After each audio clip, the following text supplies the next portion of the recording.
It's great to be doing this. Before getting into it, I just want to remind everyone, please keep your microphone turned off at all times unless you're actually engaged in conversation, because this is being recorded and any extraneous sounds will spoil recording. So it's been a while since the last meeting. I've had a lot of time to think about the last meeting and heard from many new readers of the book. Thousand Things seems to have a power of its own, you know. The book has gained hundreds or maybe even thousands of new readers. And I've heard from many people saying things like, this ended my search, or I found what I was looking for myself. One guy said that he'd studied literature and this was the best book he'd ever read, which I told him sounded hyperbolic, but he assured me it wasn't. He really felt that way. And I love this comment from Richard Elkin, who's been a lifelong practitioner of Zen. He said that the 10,000 things capsized his boat.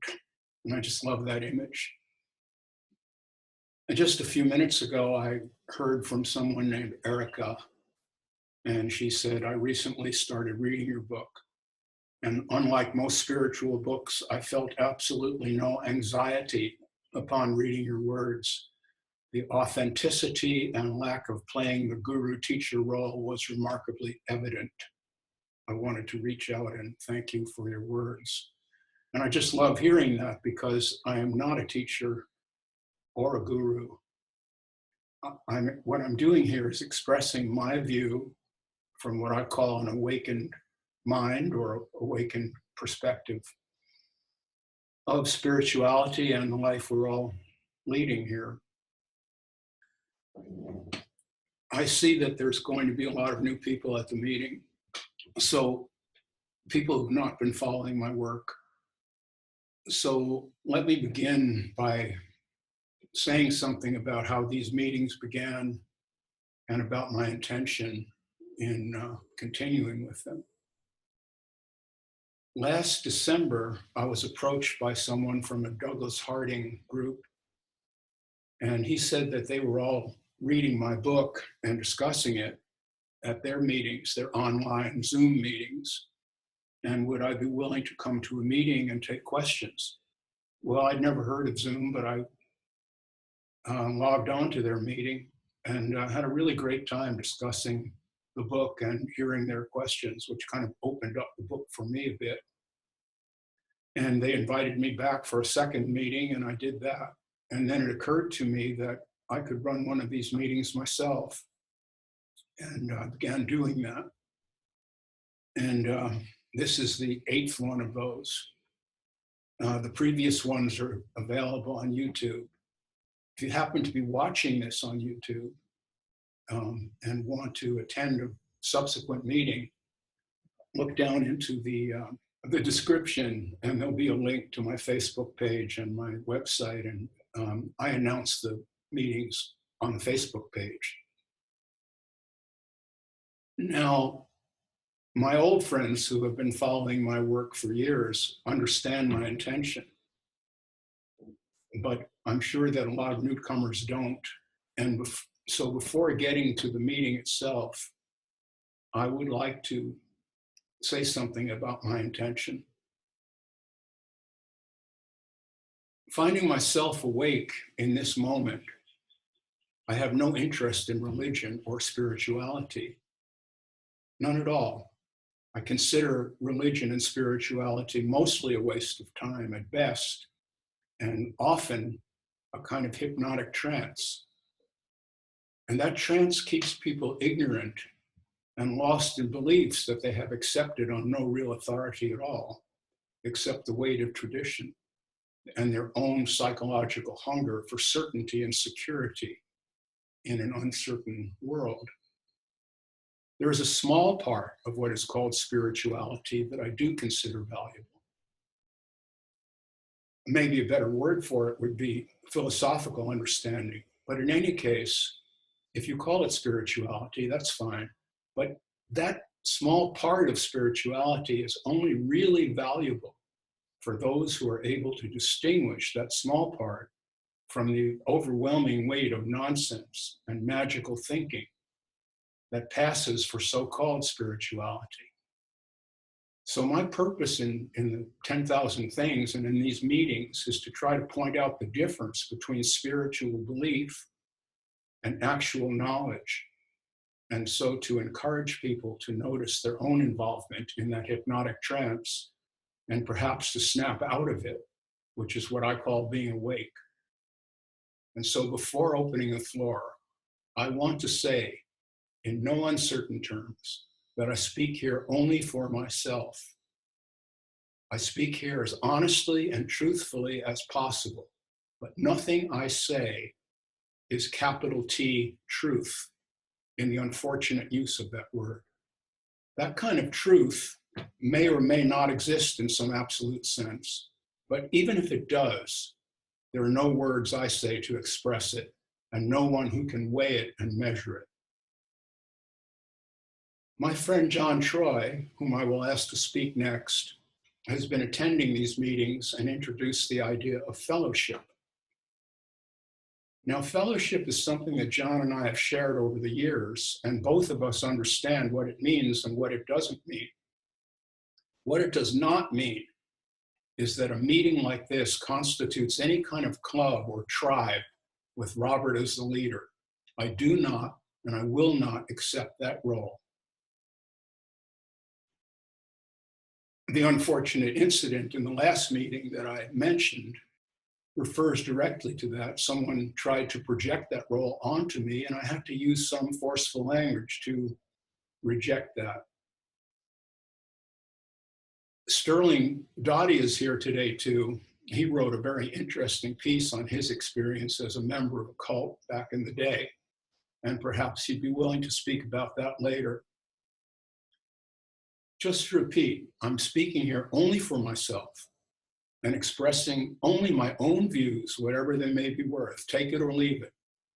And the only tribe I consider myself part of is the tribe of all living beings, not just human animals, but all animals with sentience. I don't care who you think you are. I don't care where you live. I don't care what physical appearance, gender, or sexuality you bring to the table. I don't care what religion or politics you cling to and promote, or any of those details. If looking down at your own belly, you see a navel, you are part of my tribe, and like it or not, I am part of yours. Thank you for listening to that. And with that, I'd like to turn the floor over to my friend John Troy. John, if you'd be so good as to speak. I got a call from someone I met in India 10 years ago. His name's Alan Weinstein. And when I met him in India, it was like when Robert and I met. It was just a mutual clarity.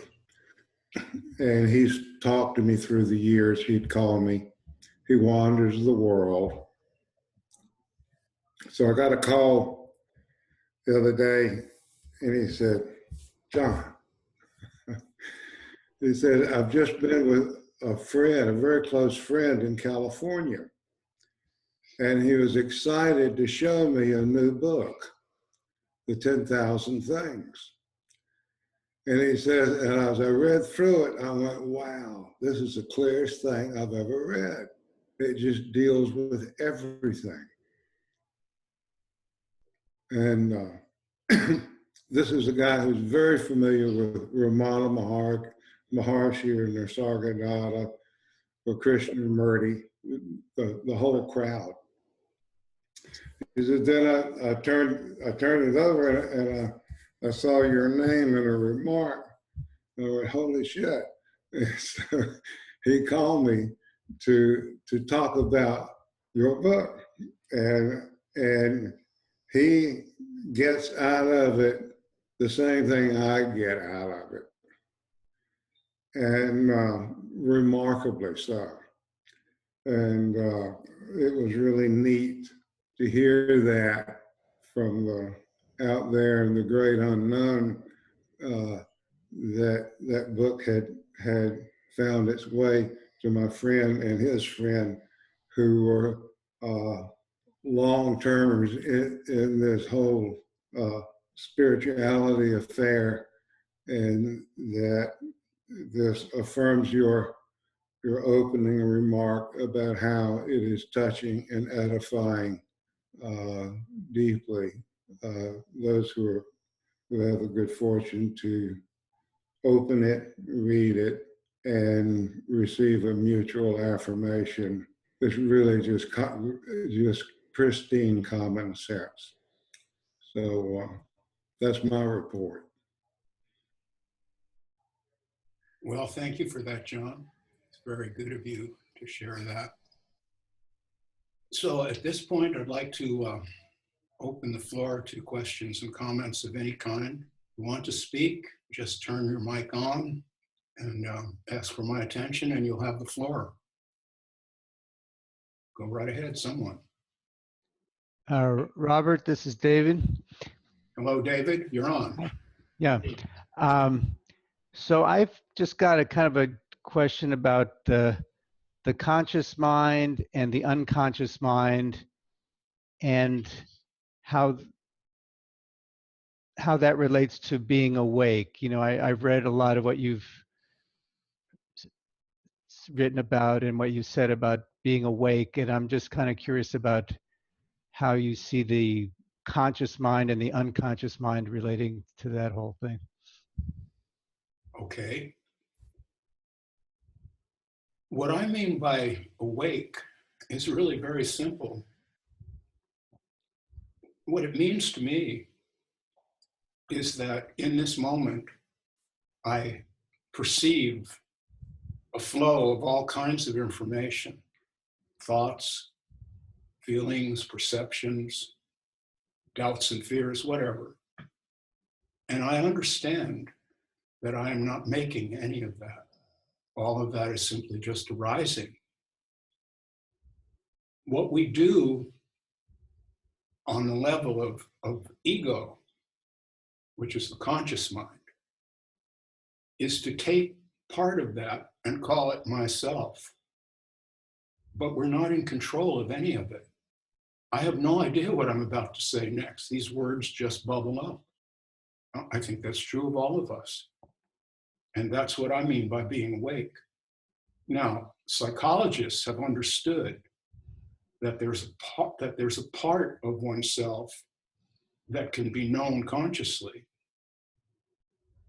thoughts and feelings, and there's another layer of thoughts and feelings which cannot be known consciously, but they still influence us.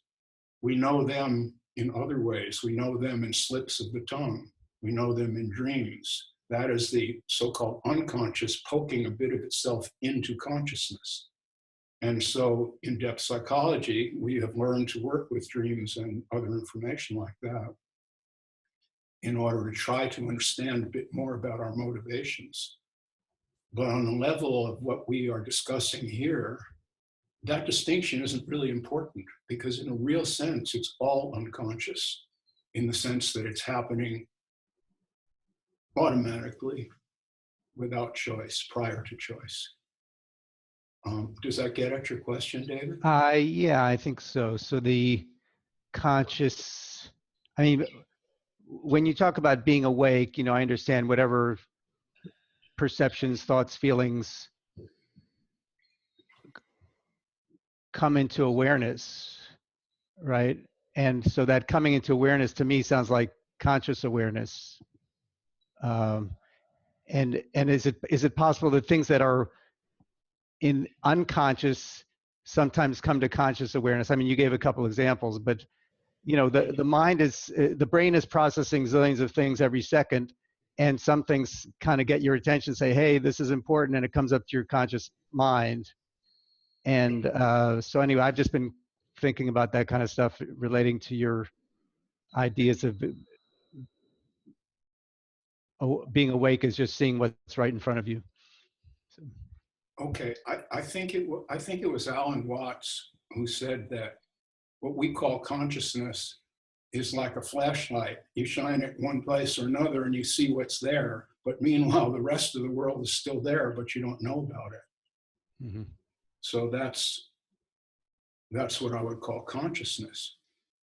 Now, there's been a misuse of that word. I call it a misuse, to imply that there's some kind of higher level of being that's called consciousness that's just always here, and you are that. Well, that's really doubtful in my view. I think what you are is whatever you are consciously in this moment. That is myself. And really what we are is not myself, but this entire aliveness or organic process about which we know almost nothing. We know almost nothing about what we really are.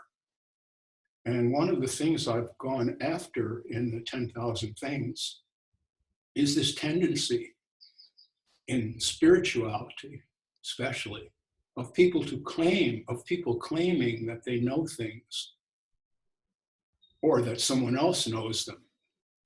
Ramana Maharshi or whoever is on the pedestal at the moment, that these people know absolute truth. And I say that's nonsense. Okay, David? Yeah, thanks. Yeah. Someone else?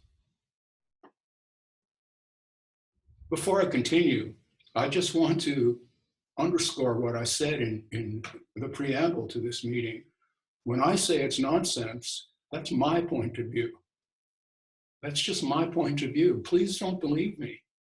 Just hear it. Allow yourself to be influenced by it. You can't help it. You just heard it. Can't erase what you just heard. But I am not attempting and never have attempted to define reality or truth for anyone. And I'm only emphasizing this because there was an unpleasant incident, unpleasant for me at the last meeting, in which someone expected me to take responsibility for his feelings. And I am not responsible for anything that you feel. That's your ball of wax. I've got my own thing I've got to keep together here. So I hope that's clear. I'd like to hear from someone else, please, if a question or comment. There you go. It's hi, and it's amusing to meet you in this way. I feel like I've traveled with you for quite some time, and it's been, boy, it's been an adventure, and it still is, daily. And I am happy to see there's this event going on. I had been on Facebook, which I go to kicking and screaming usually. I'm not one fan at all of Facebook. And trying to do some kind of communication with this instrument of Facebook, and it was going, was not very successful. So refreshing to plug into this and hear this clarity. And it's like, it's such a relief. There's such a burden that was lifted from that previous conversation of having to try and meet someone who was still juggling all of the 10,000 things, and trying to find a way of communication through this. And so I just want to thank you for this and for a moment of clarity in this day. Thanks. Love you. Oh, Martina, thank you so much. I should mention that along with John Troy, Martina is responsible for all this in a way, because until Martina asked me to, Oh, no. well, you really are. You really are. I think you know that. Oh, my God. You dragged me out. It dragged me into public, kicking and screaming, basically. That's true, isn't it? Yeah, it was. I kind of had to beg. And mostly it was me begging because I felt like I was sinking, creating something that, before its time, apparently, But I needed help, someone who actually had walked the path and had done the work and all of that. And so I recognized it right away. You busted me on my guru following, and that was ruthless. And the rewards from that, of course, is just exponential freedom. But boy, was it hard. It was not easy. So I don't know that I can take the credit for dragging you out in public or not. But it sounds from your book that has come to fruition. If I was any part of that, I'm blessed for that. Yeah, well, you definitely have been part of that. And I appreciate it.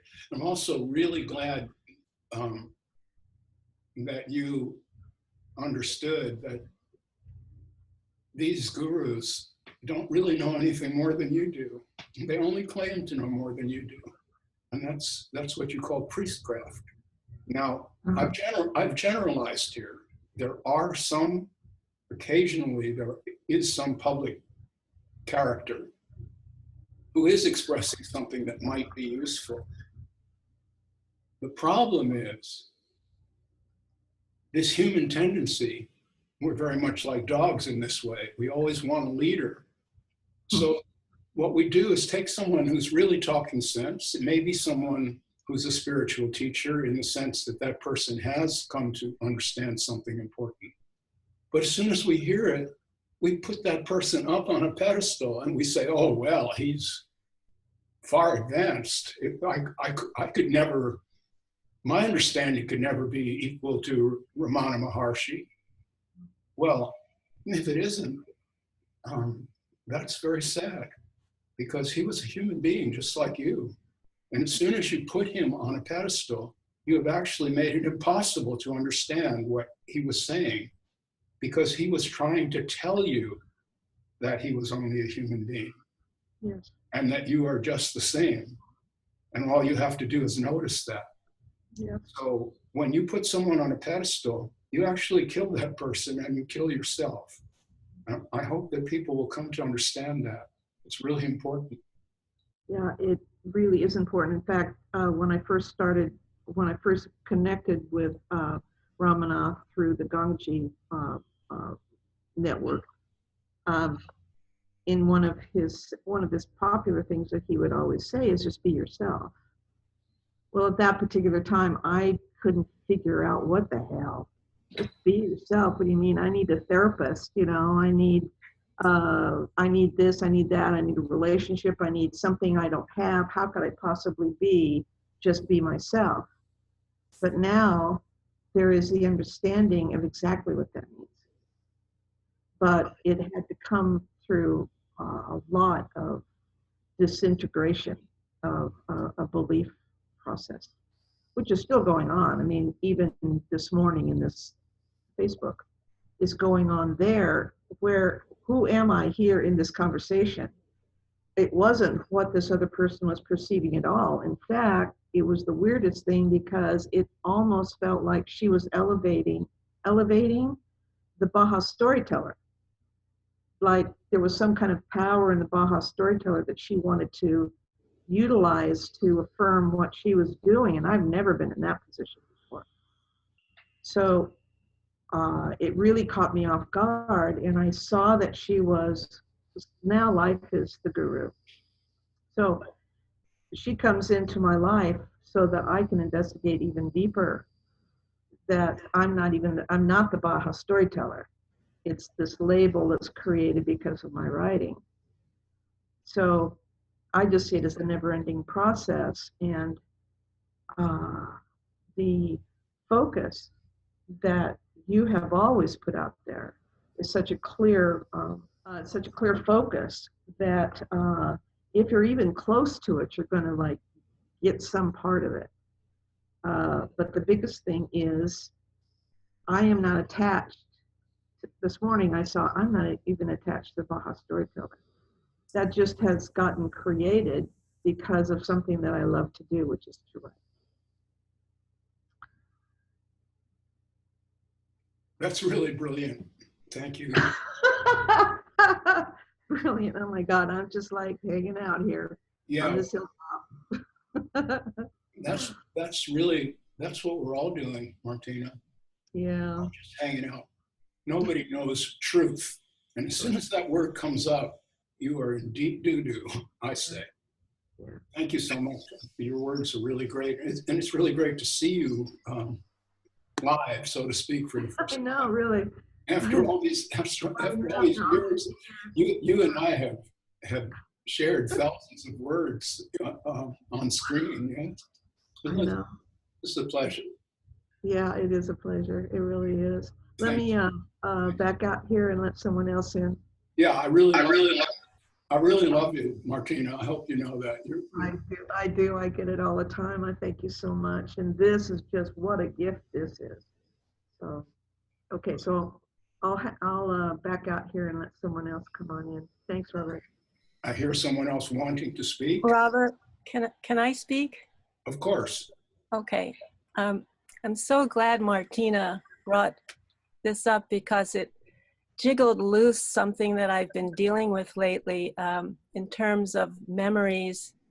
I lived on the Osho Rajneesh Ranch the last 2 years of its life, and this Netflix series presented a very interesting and unique point of view, most of which I didn't really experience, but I've been dealing with my memories, and I'm noticing that memories are ephemeral and they shift and change all the time. So I wondered if you could talk about the past. I know it doesn't exist now, and it's made up of thoughts that come and go, but it seems to sometimes carry emotional segments to it. And even though I thought I had so-called processed all of that happened, hearing these new points of view and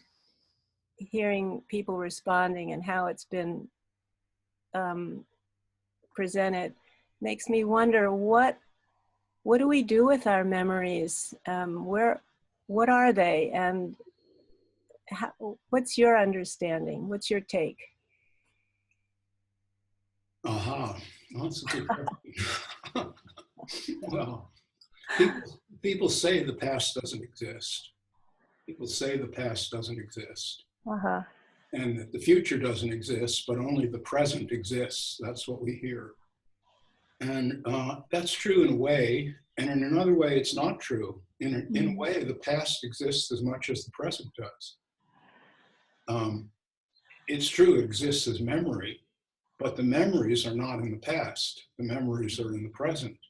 So if you have any memories of ranch or whatever it was, those memories are not taking place back then. I guess that was the 1990s, if I have this right. The 80s. 80s, okay. Well, these memories are taking place right now. Yeah. So they are your present.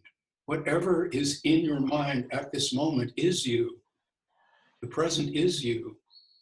And when people refer to the eternal now, it's a suspect. Anything having to do with eternal is quite suspect because no one's really in a position to know what's eternal. Right. Anything is. I mean, no one's standing outside of all of this. We don't know what anything is, really, basically. But whatever you feel, perceive, and think in this moment is you. You can imagine that there was some kind of you back then and that there may be some kind of you in the future, but you really know nothing about that. Mm-hmm. What we really know is this moment. We always only know this moment. Mm-hmm.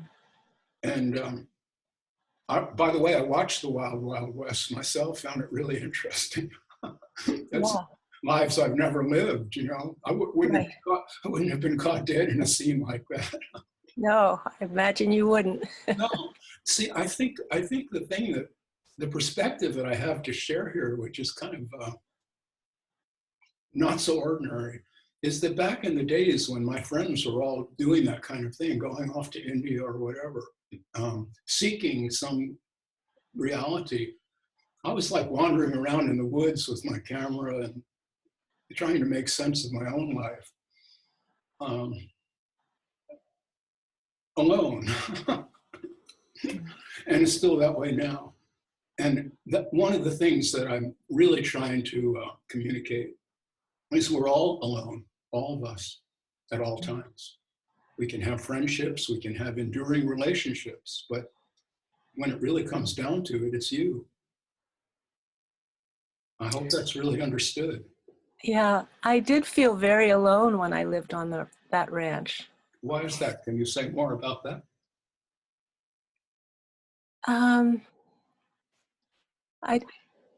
I just didn't connect with all that was being talked about and given. I connected more in the nature and in the spirit of working together with other people on projects. I found that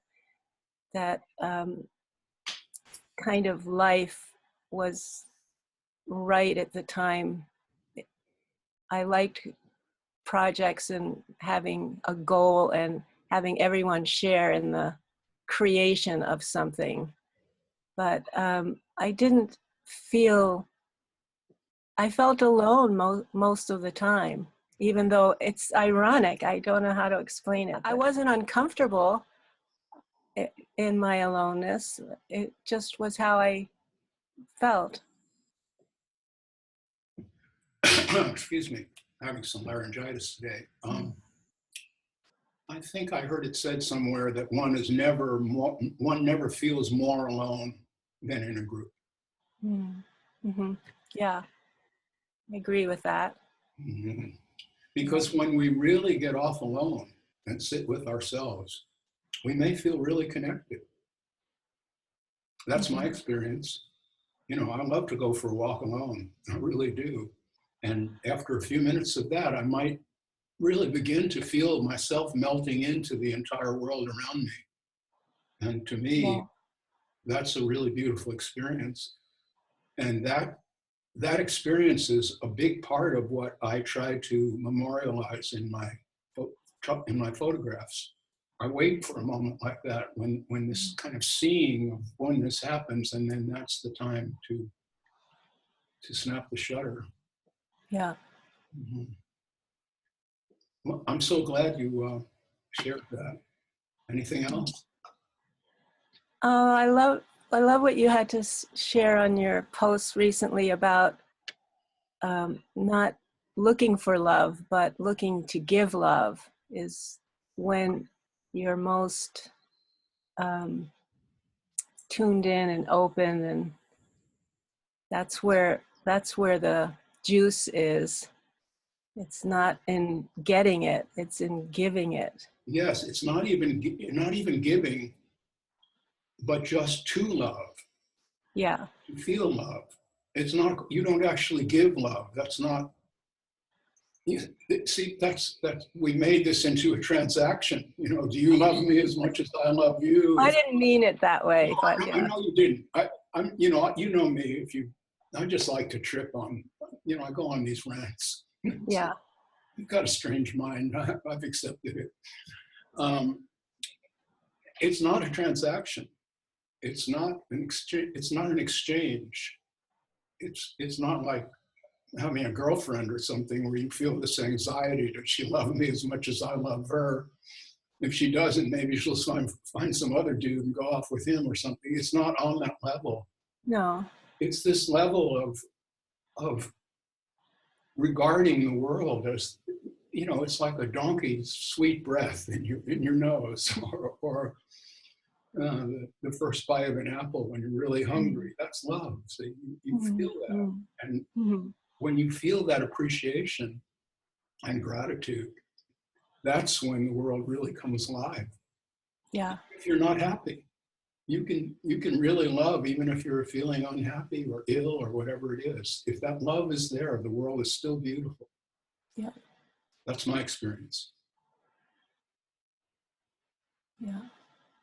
Thank you, Robert. Thank you so much. It's really a pleasure to hear from you. Mm. Oh, I should say a bit more about Rajneesh, who changed his name to Osho because he'd already burnt down that previous identity with his criminal behavior. Yeah, that was after I knew him. I never knew him as Osho. Yeah, so he was quite a hypnotist. Was. Yes, Yeah. that's what I saw in that at the time. My friends they all wanted to go over to India, and have, free love or something. I thought, it just looks so bad. It looks so bad. Oh, well, Wow. I think I'm just always the contrarian. That seems to be the role. It's a good one. I hope I'm holding it down okay. You are. You're living up to it. Thank you. Okay, who would like to speak next? Questions and comments? Hey, Robert. Hi. Can you hear me? Yes. Hey, it's Thad Markham. Oh, Thad. Hello. Nice to meet you. Hey, nice to meet you. Hey, I was fascinated by your Facebook post the other day on the lady with the crystals and who kind of made her livelihood out of healing people and working in that area. I was just so fascinated on how you handled that and spoke to that. I kind of wanted to just hear more of your thoughts on that. I find myself so frustrated when I'm surrounded by that type of, I guess what I would call magical thinking of some sorts. Or, I saw a gentleman on the street the other day standing with a suit on. It's fairly warm and just surrounded by pamphlets for Jehovah's Witnesses, and I just wanted to go over and shake him, and just I felt frustrated for him, what felt like not seeing what was right in front of him. So I don't know. I found that very fascinating how that I immediately, as you saw in my post, got defensive and was trying to.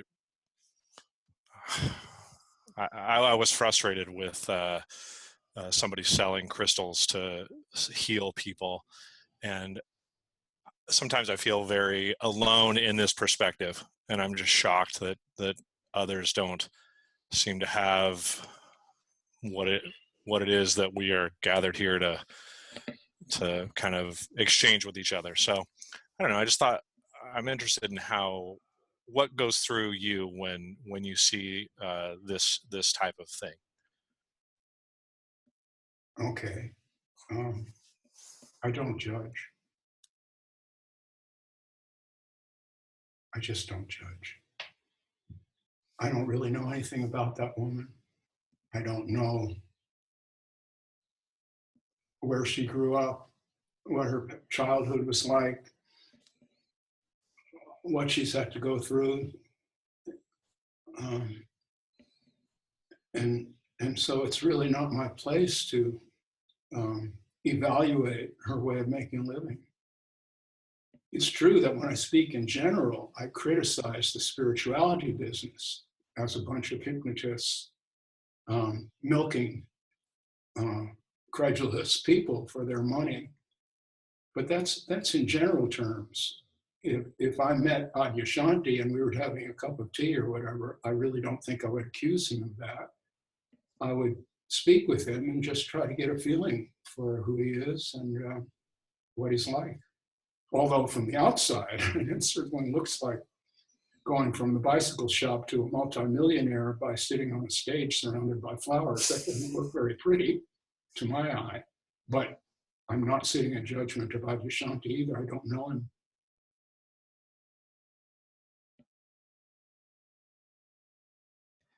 I don't know. Is that clear? Yeah, it is. It's fascinating. I find myself frustrated and I think that's what you pointed out through that post is there's this practical, there's almost three sides. One's a practical, like, how can one believe that? And then there's a second side of wanting them to see that. And then a third side, which is kind of compassion for all of us and the difficulties that we go through. And, you know, I'm certainly not outside of it. I lost a friend and decided I saw a cross. I'd wear that for a while, see if that helps. But yeah, I like that. I just wanted to, yeah, I do find myself starting to get very, not aggressive, but yeah, maybe a little bit aggressive towards like, oh, stop that, don't do that. But I like seeing the other side of it with compassion and not judging, and seeing, maybe having more compassion for where that may have come from or where that develops. It's very interesting to me where that type of thing comes from.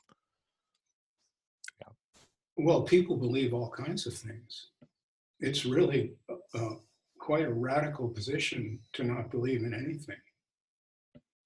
It's radical. It's beautiful if one can live with it and have no assurances, no hope. I find that lovely. But you see, she wrote to me specifically because she was looking for help. And if I sit in judgment, then there's no way of helping her. What I have to do is try to understand what she's up to. And what I saw was that she had taken on these beliefs long ago somehow and was clinging to them, although there was some doubt in her mind. And as soon as I was able to put my finger on that doubt and massage it a bit, the rest of it all came out. I don't know if you followed the rest of it. I did. And then actually there's a fourth part, which I just decided not to publish because it was very personal. Yeah. Where she even went further with it and expressed a great deal of appreciation to me for having rescued her, so to speak. That's not my job, but if I can have a whack at it, I will. So what I recommend to you, Thad, since you mentioned that you've got these different postures that you find yourself in. I like the last one where you tell yourself, I don't really know anything about that person. That's a really good beginning because that's really the way it is. I mean, I'm speaking to you now and I really don't know anything about you. I guess I used to have conversations with Michael Markham, who I suppose is your father. Is that true? Yeah, that's true. He's here right now, I think. Oh, okay. Well, Michael and I used to have some conversations. Eventually, he got tired of my point of view and kind of it was fun while it lasted. And Michael's a smart guy, so you have that background. Not everyone is that fortunate. Yeah, it's true. Yeah, it's in the genes as well. Okay, well, don't you start hating me too. Oh no, not at all. No. Okay, I'm just kidding. Yeah. I see a lot of hands up here. People have their hands raised. I should look at that list. Give me a moment here. These are all people who would like to speak. I see what's going on here. Okay, how about if I go to Jennifer Sanders? Would you like to join in here, Jennifer?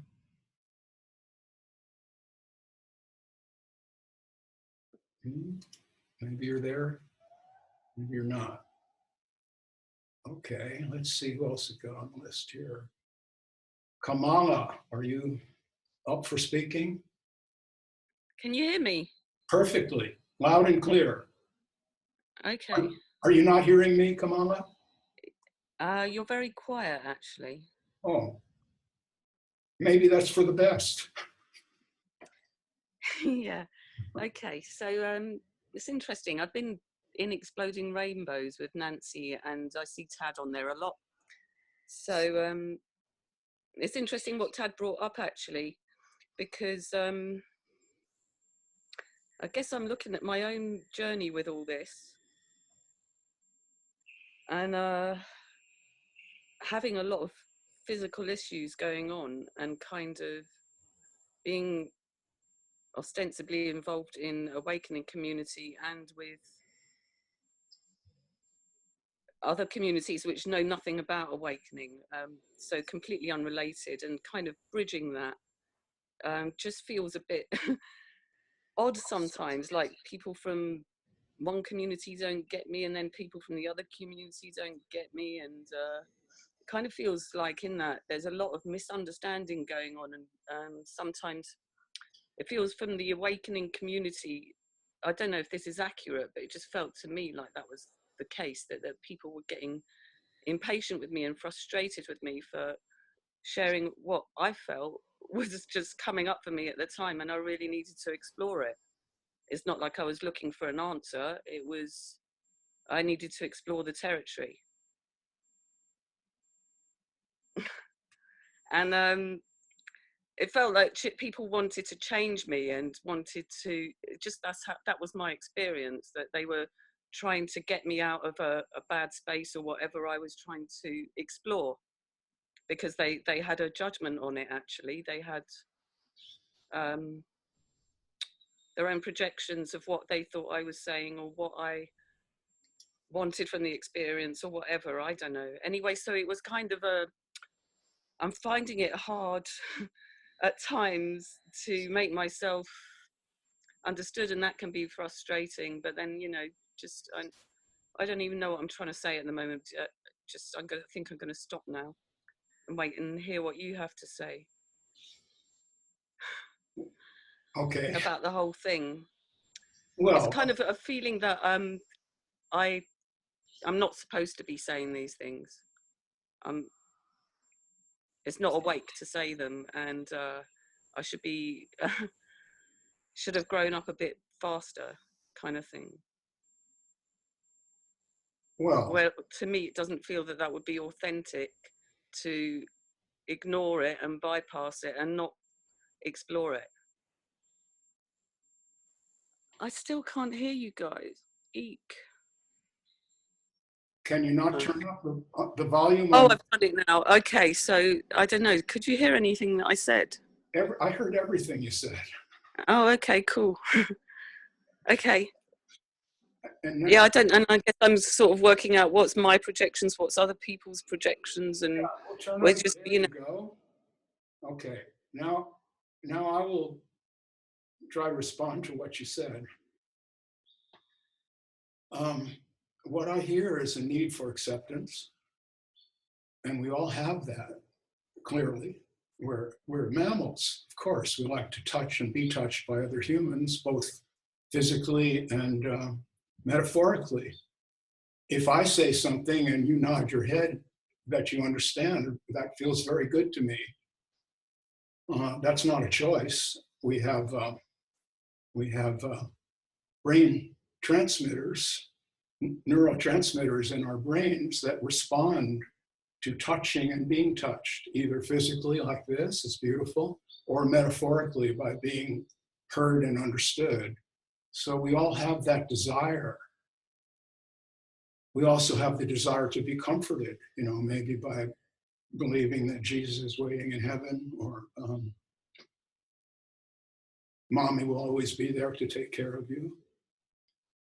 So what it really comes down to, psychologically, is whether you are able to be alone or you aren't. It doesn't always feel good to be alone. Often we would like to be in a group and kind of blend in.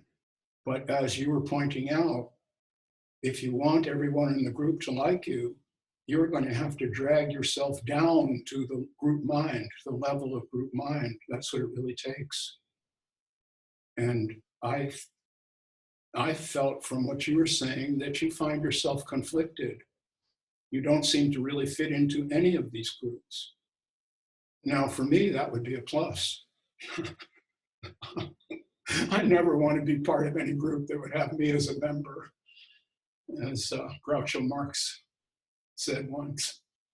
But so for me, it's a plus to not be part of a group. What I am interested in doing is what John Troy calls entering into fellowship. That is not the same as going along with groupthink. Fellowship, to me, I'm going to ask John to speak about it in a moment and flesh this out. He knows a lot about it, studied it. What fellowship means to me is what we're doing here. I am really not trying to get you to accept me. I have no interest in that. What I'm doing is expressing myself, and I feel safe to do it because we're sitting in fellowship here, and you're not sitting there with handcuffs maybe to lock me up. See that? So we're engaged in fellowship here. We're recognizing not that we agree necessarily, but that we agree that each one of us has the right to speak honestly and won't be molested or rejected. Is that what you mean by fellowship, John? Would you say more, please? No, John is hearing that. Hearing. Fellowship to me is an open mutuality. It's a mutual sharing. I've noticed, and I had a conversation with a friend that Robert knows as well, Tripp, this morning, about a gathering where they were talking to the dead, and it seemed to me like folks come together for fellowship and entertainment. And the entertainment can be anything. And people who come together, I would call it a natural cohesion, and enjoy fellowship like a flock of birds or a herd of horses. Usually what I've noticed is that the entertainment that pulls a fellowship together might be Jesus, or it might be Osho, or it might be Ramana. But then that fellowship turns into a hierarchy. You get a heavenly hierarchy, and all of a sudden the mutuality is gone because you're paying homage to the entertainment and the stagecraft, and that ultimately robs the fellowship, as in the case of Osho or those who are put up on a pedestal. The fellowship is far more genuine than the reason for the fellowship.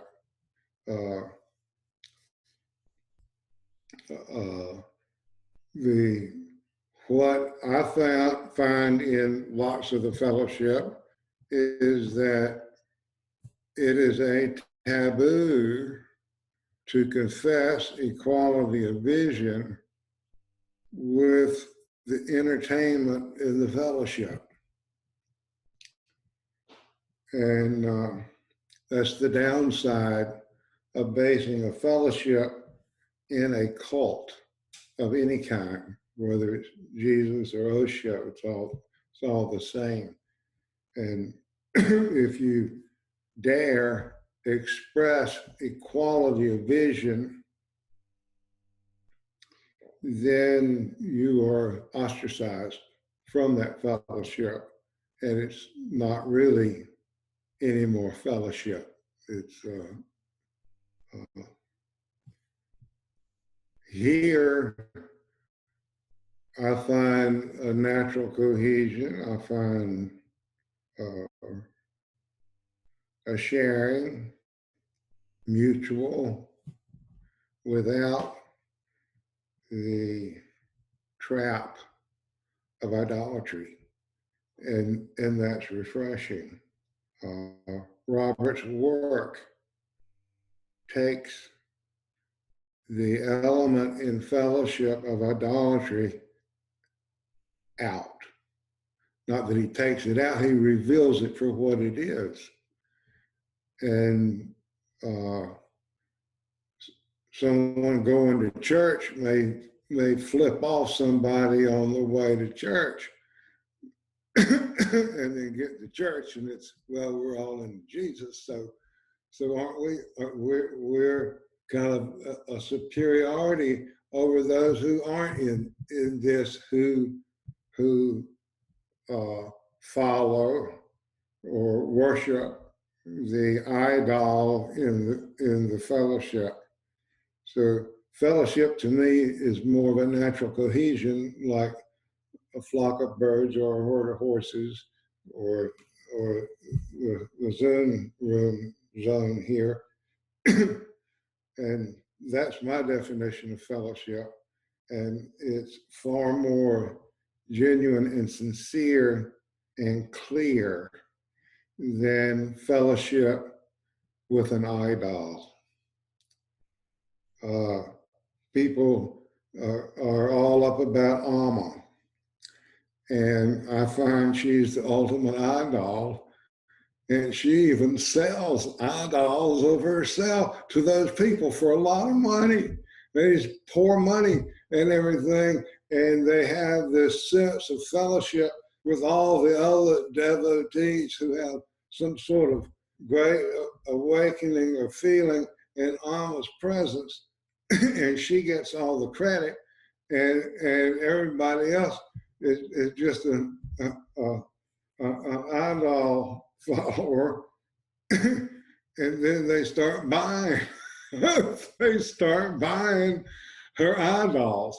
I watched Robert on his conversation with Rick Archer on Buddha at the gas pump, and he had one sitting on his shelf. An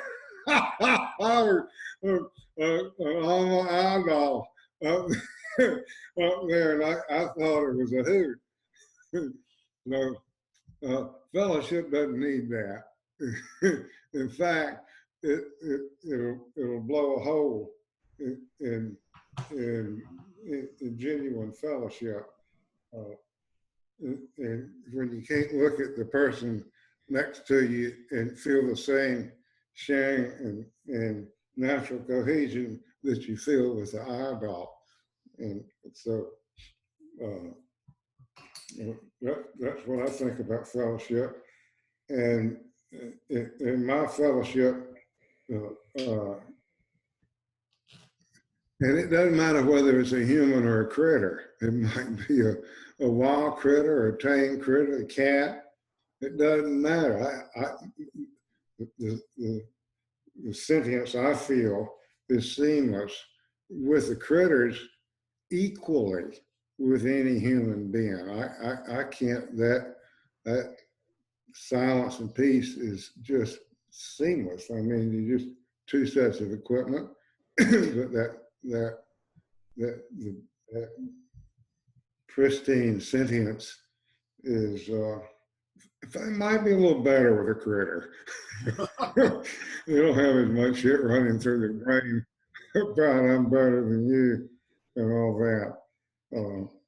But fellowship is real. This fellowship is very real and wonderful.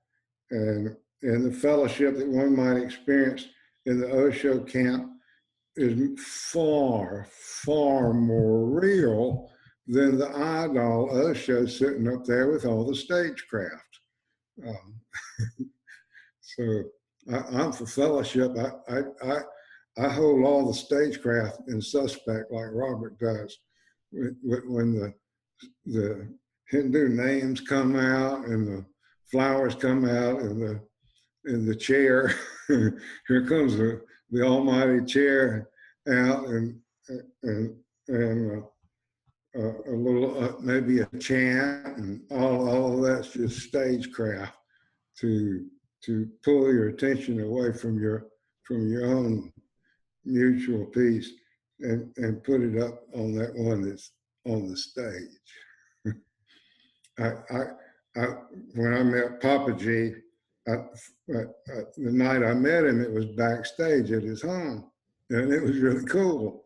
Then he invited us the next day to come here and speak and give satsang. And so and it was a whole different scene. A lot of other show had just died, and all those devotees came up to see Papaji as the next big thing, and they were clawing and scratching and everything, trying to get in front and get closer and everything, and not paying any attention to who was next to them, and just trying to get closer. So that's when I got up and left. And but that's what I see. Well, you're killing me, John. You're just killing me, man. That's so beautiful. I hope everyone took that in.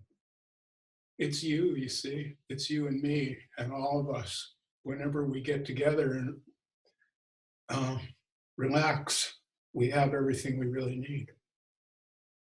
And it doesn't need to be sold to you by some expert. John's not getting paid for any of that.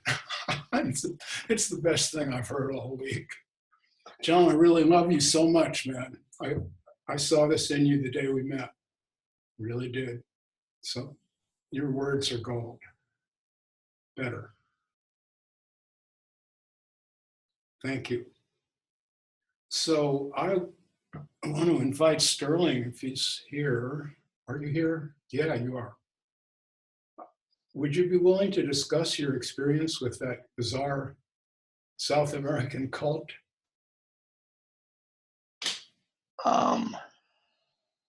Sure, Robert. It was a little funny because somehow I mentioned it without mentioning the name the other day, and then Let me excuse me 1 second. We're not seeing enough of you. You're kind of in the lower corner of your screen. oh, okay, here. Let me adjust this a little bit here. Yeah. Let me see here. I have to twist this thing around. Okay. There you go. Well, that's what's left of me right there.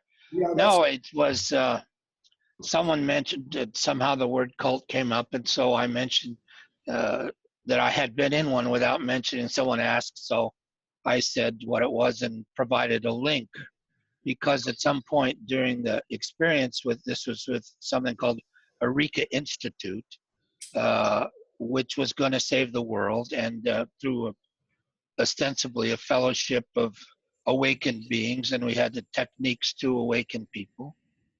And it was quite a very exciting period in my life, and very hopeful in the beginning, because I originally joined it because I was at Esalen at the time, and there were a lot of people getting these great experiences, and people went to Chile and did this training and then came back. And I think the idea was that if more people would wake up, maybe the world would become a better place. And unfortunately, the thing was it turned out to be a big scam. Just the things that John was talking about fellowship, the idea of sort of inequality of open, transparent beings who cared for each other, became this incredible sort of divisive, secretive cult with stuff going on in the background, and weird kinds of drug events and sexual harassment, and just it became monstrous. But what was the most amazing was people knew this.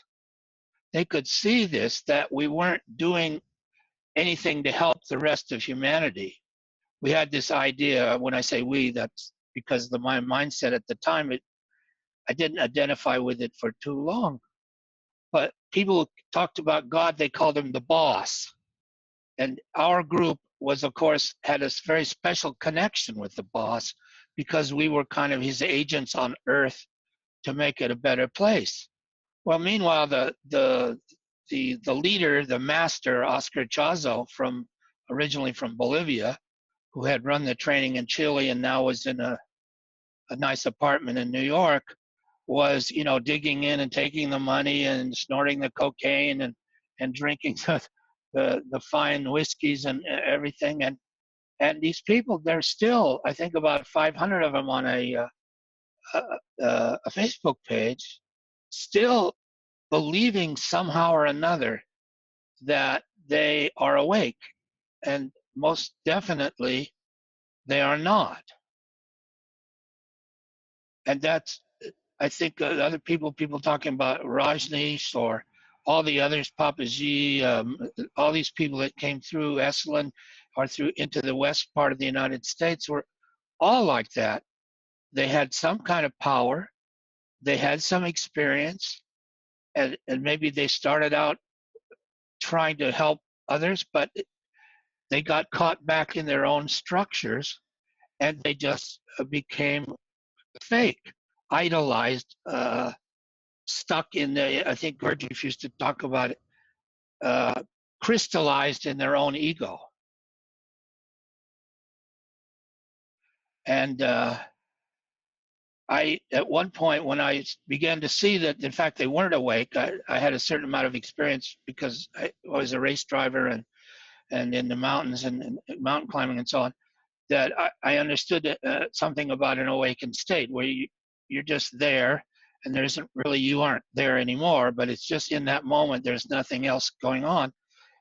But you relate to the world in a very different way than you do when you're thinking about whether you're ahead or behind or comparing and all this kind of stuff. And when I could see that they weren't awake very early when they came back from Chile, yet I was still attracted by the fact that some of the exercises and things, you got very high, like, with certain kinds of drugs, and but they were transitory. And then you began to see that there was a shift, that people were losing their sense of heart. And I don't know if John mentioned it directly, I couldn't hear everything, but without a heart, a live heart, you can't really have fellowship, I don't think, because you're not open. You're not, kind of transparent, loving, or at least friendly kind of equality. So this went on for quite some time, and I would go in and out because I didn't want to miss out on whatever was going to happen. And I missed these high experiences that we could get. But more and more I could see that it was getting darker and darker, like a kind of descending into darker realms with all these secret things. They had things called the closed circle, where only a very special group would get to know the inner relationships and the newest special things from the master. And of course, this created this incredible divisive thing. And if you contradicted anyone, you would be called put in the water. In other words, temporarily expelled. And if you really did something they didn't like, they would toss you out of the school, which would be the equivalent, I guess, of going down into Dante's Inferno forever. Well, finally, at some point, then I wrote this story that you referred to called My Eureka Story, because I just wanted to relate to my friends my experience. And I sent it to 12 people, I think, paper. And then somebody put it up on the beginning of the website called The Well in California in those days, very early website. And then suddenly it was taken down, not because there wasn't anything that I said in it that was untrue, but because I was being negative. It was exposing something people didn't want to listen to. And that just pissed me off so much that I made a gigantic website. I spent about 6 months on it. It's still up, called Metaton, which is a funny word, but anyway, where I described everything that I had from that whole school, basically outlining all the reasons why they were not suitable to do what they said they would do. And I got back, I would say, maybe 1,000 or 2,000 hate mails. And I heard that they were even having like meditation sessions where they would send waves of hate to me. These are people that had been my close friends in Big Sur, and these are the people who copyrighted the term, tried to anyway, we are one.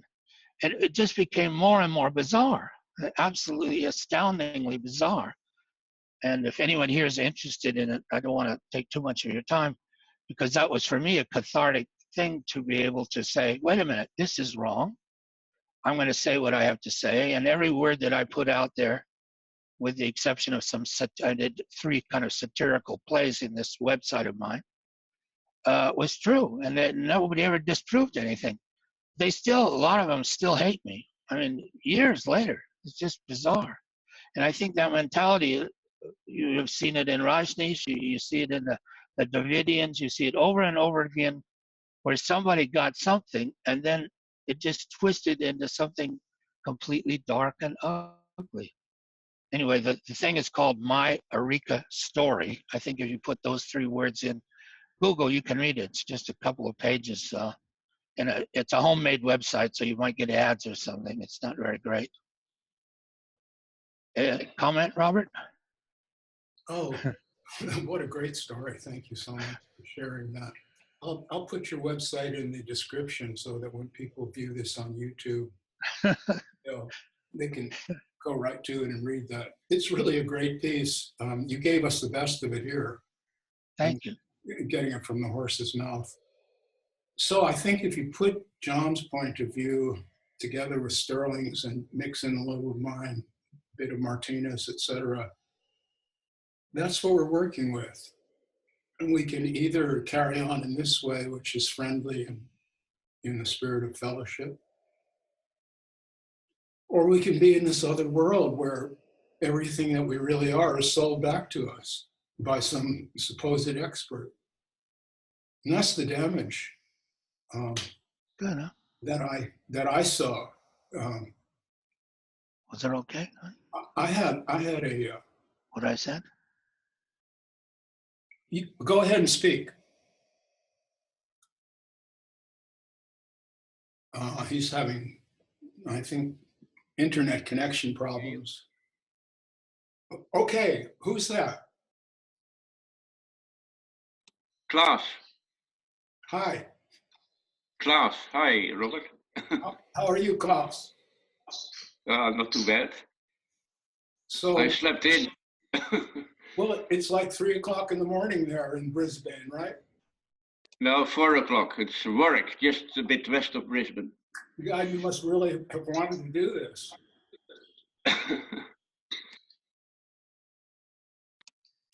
So what's up with you, Klaus? Tell us about it.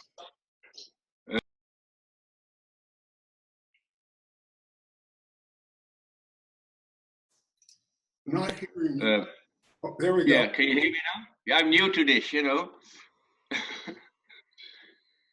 What is up? I was so glad that I found about your book, and that is how I discovered these meetings online. I'm not very good with all this technical stuff, sort of thing, but I mean reading sort of books, and that's all I've got really, you know.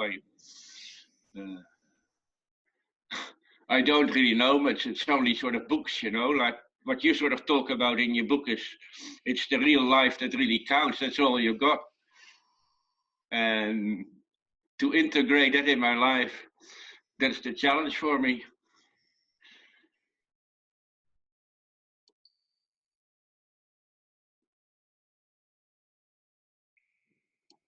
What's You want getting, me to talk?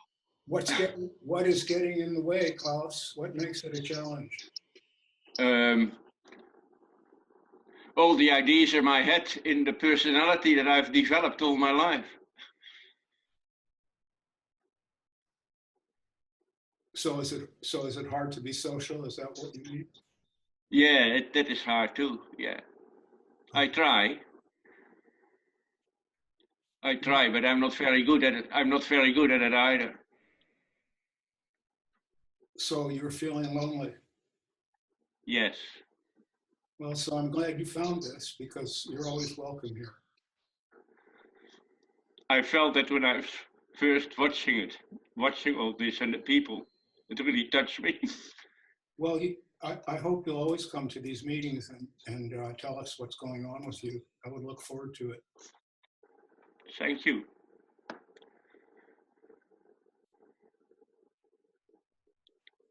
You're very far away in space from, you're in Oceania. You're in the Eastern Hemisphere? I mean, you are, yes, or on the edge? Say that again, please, Robert. I didn't get it. Are you in the Eastern Hemisphere of the world? Eastern. I'm in the southern hemisphere. Yes, the southern I know, but what side of the date line are you on? What day is it there now? Oh, the date line. Gee, that's Greenwich, isn't it? No. What day of the week is it? Day of the week. It is Sunday morning here. Sunday morning about 4:18. That's what I thought. Yeah, you're a day ahead of us. I get you now. It's already, see, you're already in the world of tomorrow, and all of us here. Yes. Yeah. I am. Yes. We're behind here. All right, so Klaus, come back again for the next meeting, please, and give us a report. Meanwhile, I will. I've been, just a moment here. I wanted to give it to Natalie. I don't know if you heard. Okay. That. Anything more you want to say before I ask Natalie to join in? No. It's all right. Well, Yeah. it's a pleasure to see you. I've been getting your messages, but it's great to see you online, Klaus. Thank you. It's great to see you too, and everybody else. Wonderful. So, Natalie, are you available for this? Are you there? Can you hear me? Can you hear me? Yes. Oh, hi. I'm just lying down. I'm tired. Oh, you want to take a break and come back later? Yeah, well, I'll just say it was lovely to hear. Was it Klaas? How do you pronounce your name? Klaas. You touched me when you were speaking. It was really lovely to hear you, and I felt touched by you. I just wanted to say that, and I was just resting. So no, I haven't really got anything to say at the moment. I'm very tired. I've been having a very difficult week with my mother this week, and I'm just sort of having a little rest whilst listening to everyone. So thanks Robert for bringing me in. No, I'm glad I did. I'm sure Klaus is glad to hear that you appreciated what he had to say. He's feeling like. Yeah, I did. I was very touched. Yeah. Okay. Well, yeah. If you want to. I'll come in. Oh yeah. I'm drop off for a while and come back. I am listening. All right. Who wants to be the next speaker? Questions and comments. Michael Markham, how about you? Can you just say hi anyway?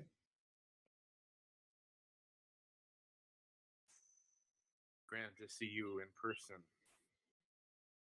Well, it's nice to see you too.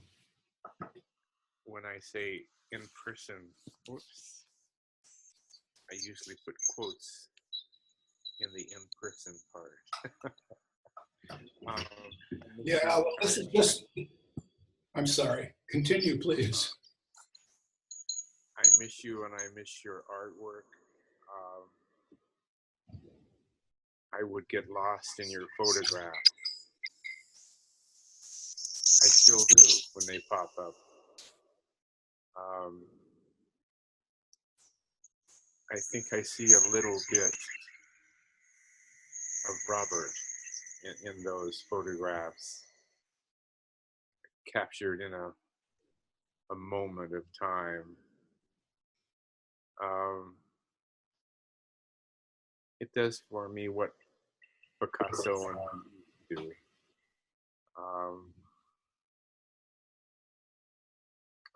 For some reason, I feel like crying now. The years that I've missed with you. My son invited me this morning. He's always been fond of you, and I have too. I'm at the age where I can hear the curtains closing, and I miss the moment I've had in your company. Michael, hi. I'm so glad that you're here and that you said that, because I just felt that I'd offended you in some way, and by speaking honestly. It's terrible, I know, but that's all I'm able to do anymore. I have to just say what's on my mind. I guess for the same reason you just expressed, you know, I feel the whip on my back also. And if not now, when, after all?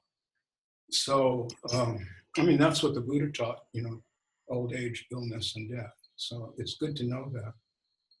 I think it helps us to achieve the kind of friendship that my friend John was talking about earlier. It's very humiliating if you really understand that what you call myself that's dear to you is entirely temporary. It's so helpful. It puts things in perspective. You realize everyone else is in the same boat. They may know it more, they may know it less, but nobody doesn't know it at all. It's really important to understand this if we're going to understand ourselves and our pain, loneliness, all of that. So I'm really glad you said that. You set my mind at ease because I felt I offended you and now I don't feel that anymore. So thank you. Thank you.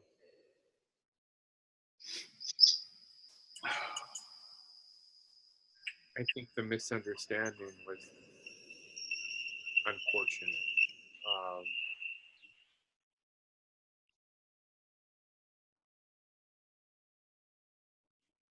I don't think it was based on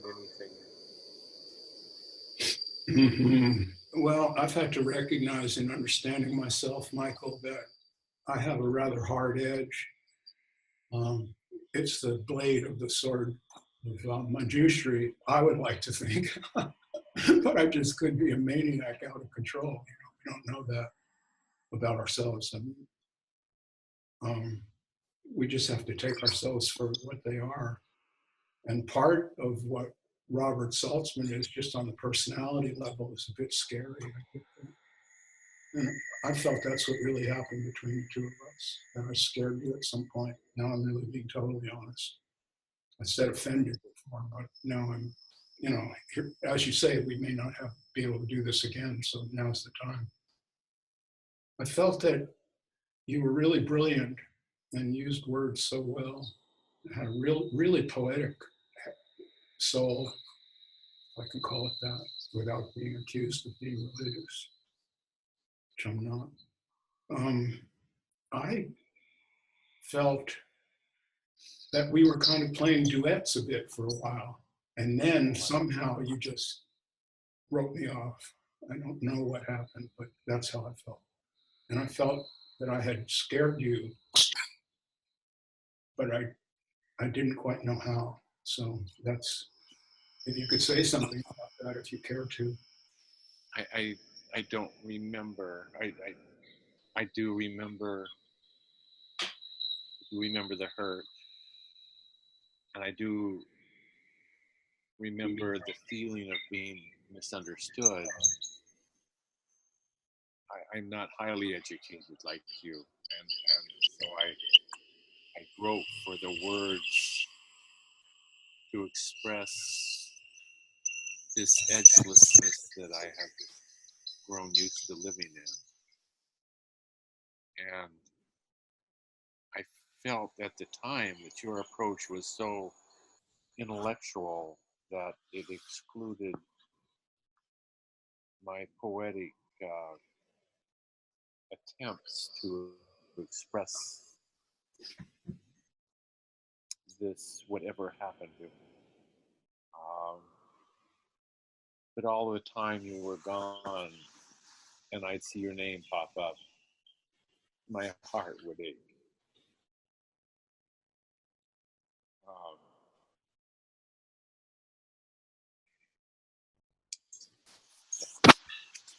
And I'm so glad my son told me about this meeting.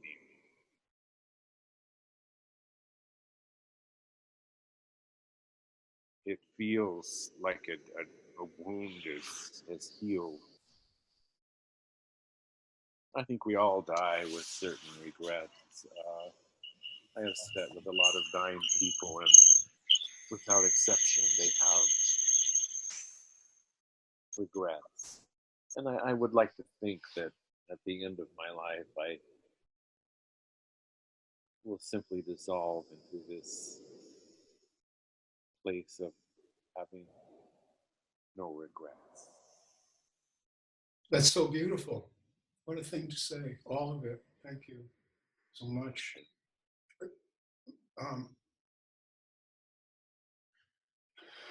Boy, sans souci. That's what the French call it, without regret. Sans souci. Without the what? I'm sorry. Without regret.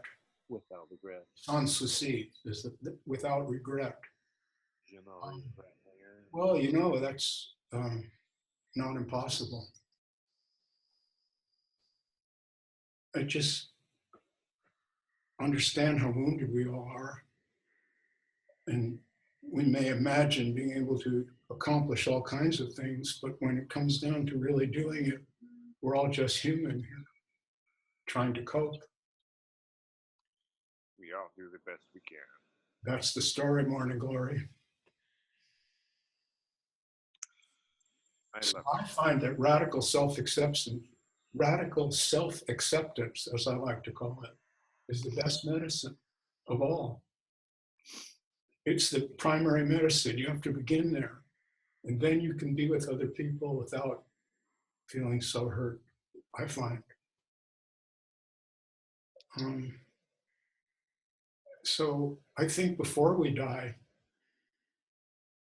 and have to spend our last...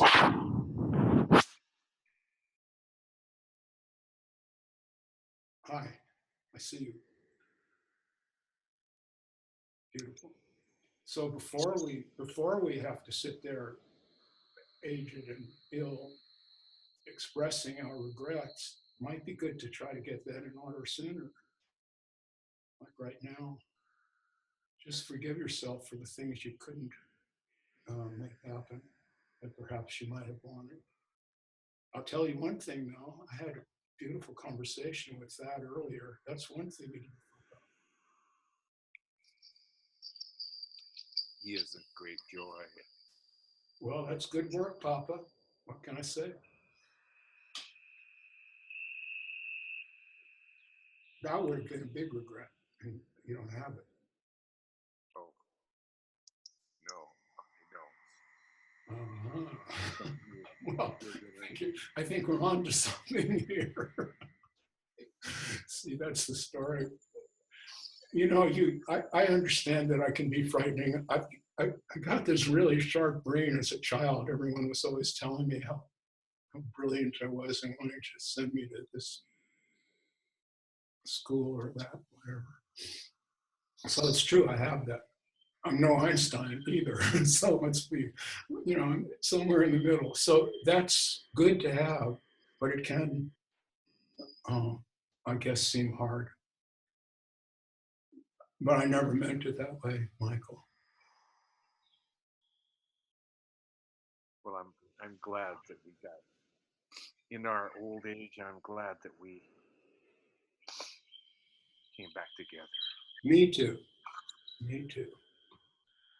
I will let someone else speak who wants to speak. Thank you again, Rob. Michael, you've really given me a gift and I appreciate it. Thank you. You won't have that one to regret either. I feel the same. Okay. All right. Gee, this is turning out to be a pretty nice Zoom for me. I'm liking it a lot. So who wants to join in? Could be a question, comment, or anything else. Hi, Robert. Yes, Martina.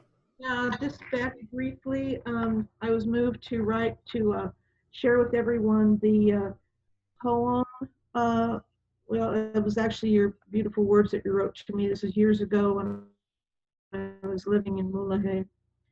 And Klaus brought this up, and then this beautiful sharing that's been going on has really touched me. And I did go through a period, like Klaus was talking about being so alone and misunderstood because of the new awareness that kept opening and the heart opening. And yet I felt the deepest loneliness, and I like existential death, even I don't think that I'm overstating that. Like if I didn't contact or connect with a person, I would literally die. And this is what you wrote to me at that time that made it okay for me to go through that really, really dark time. You said, or you wrote to me, each of us is like a star in the sky, all made of the same stardust, but unimaginably distant from one another, unimaginably distant from one another.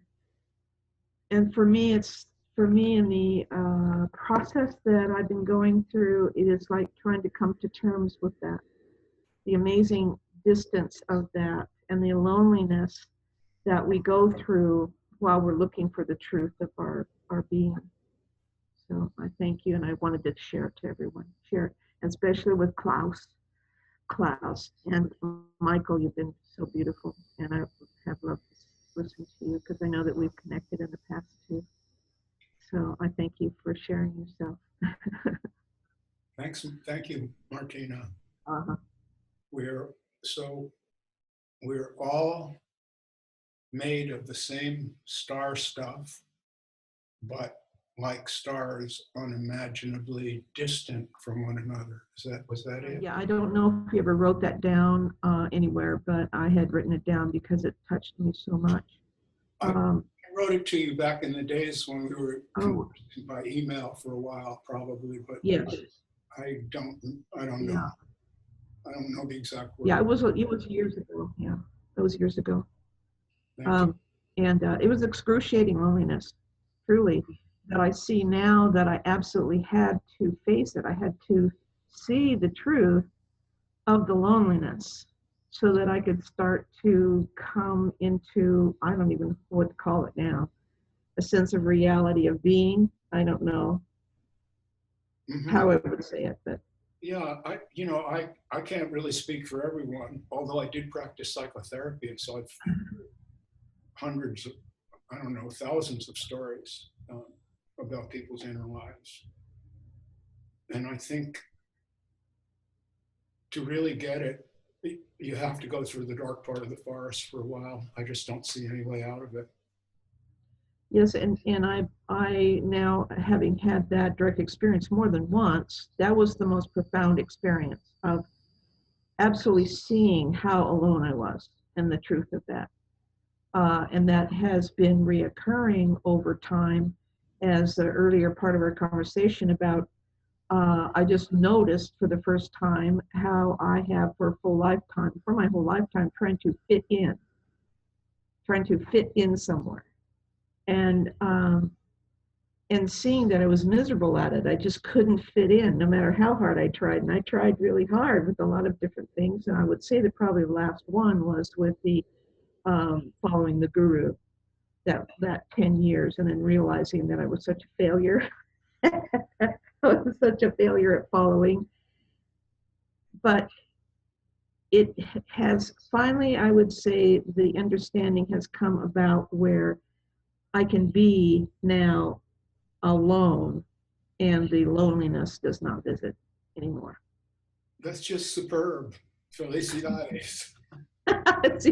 Sí, gracias. Yeah, well, I had a penny like that drop for me years and years ago now, but it was quite strange when it did. And it was the day that I fully admitted to myself, which is what I mean by radical self-acceptance. I said to myself, Robert, you're actually a loner. It's not that you don't like parties, you're okay with it, but when it comes right down to it, you'd rather be walking alone on the beach than at any party. Yeah. That's what you really like, man. And that was very hard to accept, because it really means that recognizing your aloneness. Yes.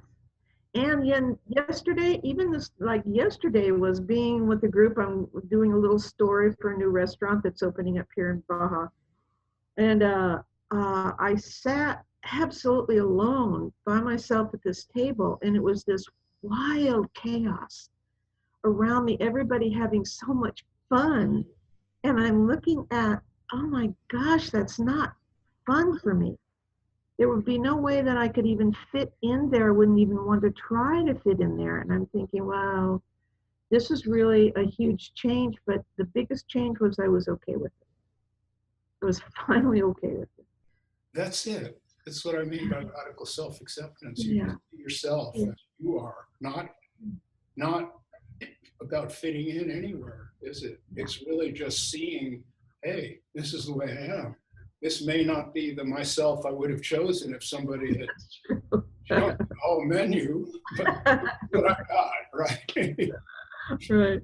You see, the thing is, we're all in the same boat. I have known people that had everything going for them. I'm talking about someone who's a physical specimen with a beautiful face, some kind of great profession, money, all that. I've known people like that who were just desperate Uh-huh. for the same reason. Yeah. They had I wrote a little, oh, go ahead. Yeah, they just hadn't been able to accept themselves. But when we don't accept ourselves, then we're always split. There's the part that does accept, and there's the part that hasn't been accepted yet, and it's the top dog. When are you going to decide to accept me? Well, you're not ready yet. Well, but please, this is the split that I refer to, the top dog, underdog, and that's going on inside of us. We're sitting in judgment on ourselves, and that is what I am trying to share here, and I really mean it. Whatever it takes. It's not about imitating some guru or becoming holy or finding God or any of this nonsense. Like people spin you around and then tell you to go do this. It's not it. It's happening right now. Right now. In this moment, you can either be with yourself with open arms, and I know, Robert, you're okay, or you can be this top dog, underdog, judgmental, angry parental voice, and the little beaten up Bobby that has to, try to fit in. And when people have a good act, and they're able to pull off the extroversion act, whether it's natural or not to them, other people can imagine they've really got it made. They don't have this problem that I've got.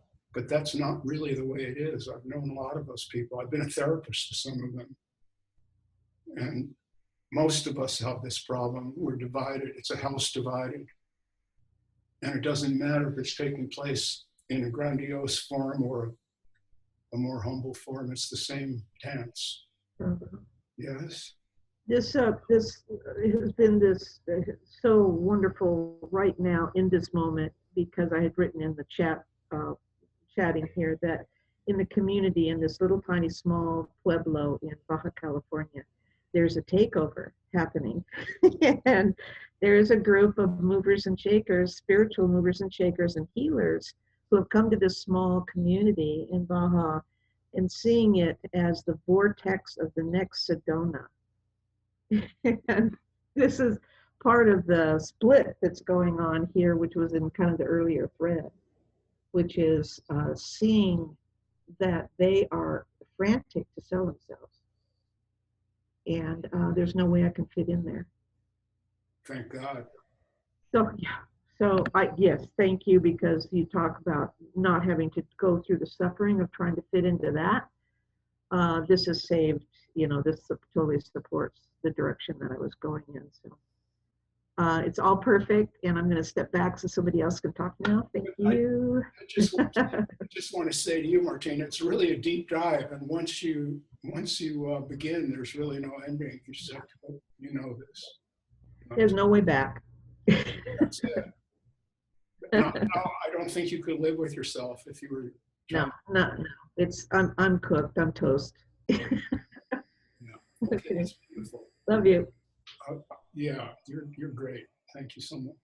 So, who else wants to join in the fun here? Anyone? Robert? Hello there. Hey, can you hear me? Annie. Yeah. Hi. Hi. As I'm listening, I wanted to join in on this theme of why we are here, and I can only speak for myself because that's the only experience I know, and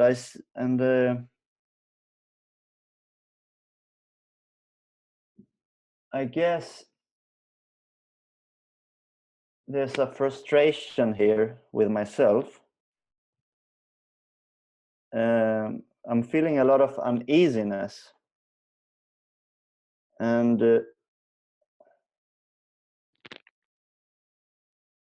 there is this story or idea or frustration that you are the awakened one, and I came here to get something from you, in a sense, like the dog looking for a bone kind of thing, and I don't know what to do with those feelings because what I do is like what we've been talking about before, like you forget about that and you get on with your life, and you sit and paint, or you go for a walk or whatever. It's not like I'm in that mode all the time, but I just don't know how to shut up the seeker, in a sense, or how where to go from here.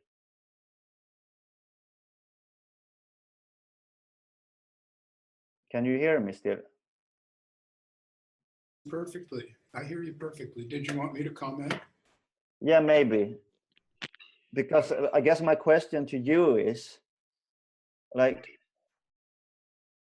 how do I deal with this frustration? I mean, I know there's nothing I can do about it. And yet it seems, from what I read, that there's nothing to get, because that guy is like, the imaginary, I have a story about a guy who's not free and so on, and he wants to be free. But also there seems to be, from what I read, there seems to be like a moment in time where things fall apart or fall into place. Like when you found yourself laughing about it, and I don't find myself laughing about it right now. Yeah, okay. You want me to comment on that? Yeah, like again, like I was saying last time, how do I move from here? How do I get to there? And I know it's not a there and a here, but the frustration is real. I understand your question. Yeah. People lose it at this point because they make this paradox that you're pointing out too solid. It's conceptual, that if you seek, well, then you're not being real or whatever. That's not, there's an element of that, but that's not the main event. So don't get lost. Put that out of your mind, okay, if you can. Which part? That we are seekers here, trying to find something. No, you were saying before that you know it's not cool to be seeking, or however you put it. Can you? Yeah, whatever. It's kind of like counterproductive. Okay, counterproductive. Yeah. That's not exactly right. Yeah. It's hard. This is hard to put into words, but there's a story about this guy who's searching. He's searching under this street lamp, looking down at the pavement, even crawling around on his knees for a while. Seems he's lost something. And this other fellow starts watching him. And after about 10 or 15 minutes, he can't stand it anymore. And he goes over and says to the guy, "Hey, did you lose something, buddy?" The guy says, "Yeah, my car keys." Mm. And the second man says, "Well, let me help you." And the guy says, "Great, I need all the help I can get." So for another 15 minutes, the two guys are searching all over the ground. They don't find anything. So finally, the helper says to the guy who lost his keys, "Hey, I don't see anything. Are you sure this is where you dropped them?" And the searcher says, "Actually, no, I dropped them back there, but the light's better over here." I don't know if you get that. You have to look, you have to look in the dark, not be this cool person who is okay with everything. That's not really what it's about. See, what it's about is dealing with the feelings that you have now, not the ones you wish you would have if you were a cooler person. You have to actually be you. It's unavoidable. Yeah. You cannot avoid being yourself. As long as you try, you will feel this discomfort. As long as you try what? If you try to avoid being me, being you, there will always be a feeling of discomfort. Now, it's true that at first the idea of being you and doing what you need to do and seeing what you need to see and feeling what you need to feel, that may seem quite daunting and scary. And I think that's what gets in our way, Danny. So it's not so much a question of Robert had this great awakening and when will you have yours? It's more, when will you have Danny?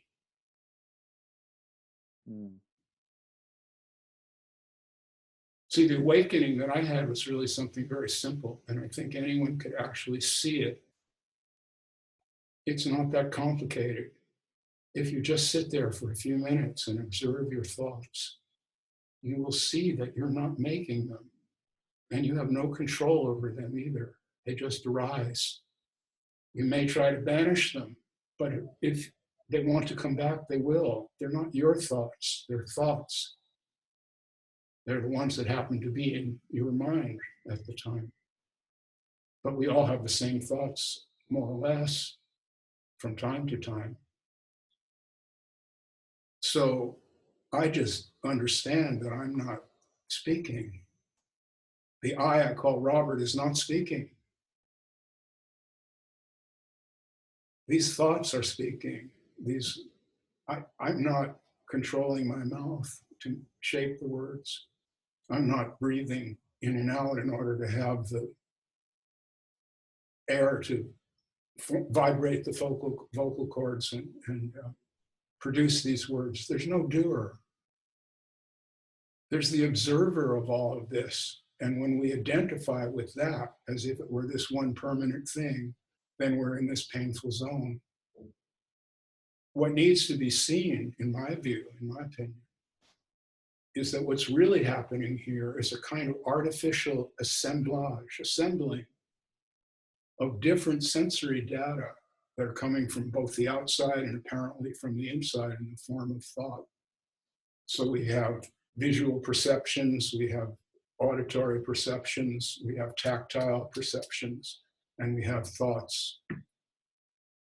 And we have the awareness of all of that. There's this other thing we call consciousness or awareness, and it's aware of the thoughts, it's aware of the tactile feelings, it's aware of the sights and sounds and all of this.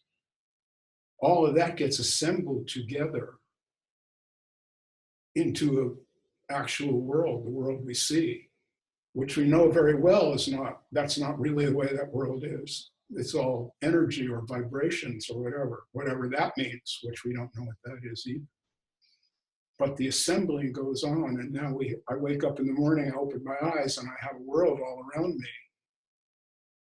And I just accept it. But it's not real. It's real in one sense, and in another sense, it's being assembled from spare parts. There are all kinds of parts. All that takes place unconsciously. There's no doer of it.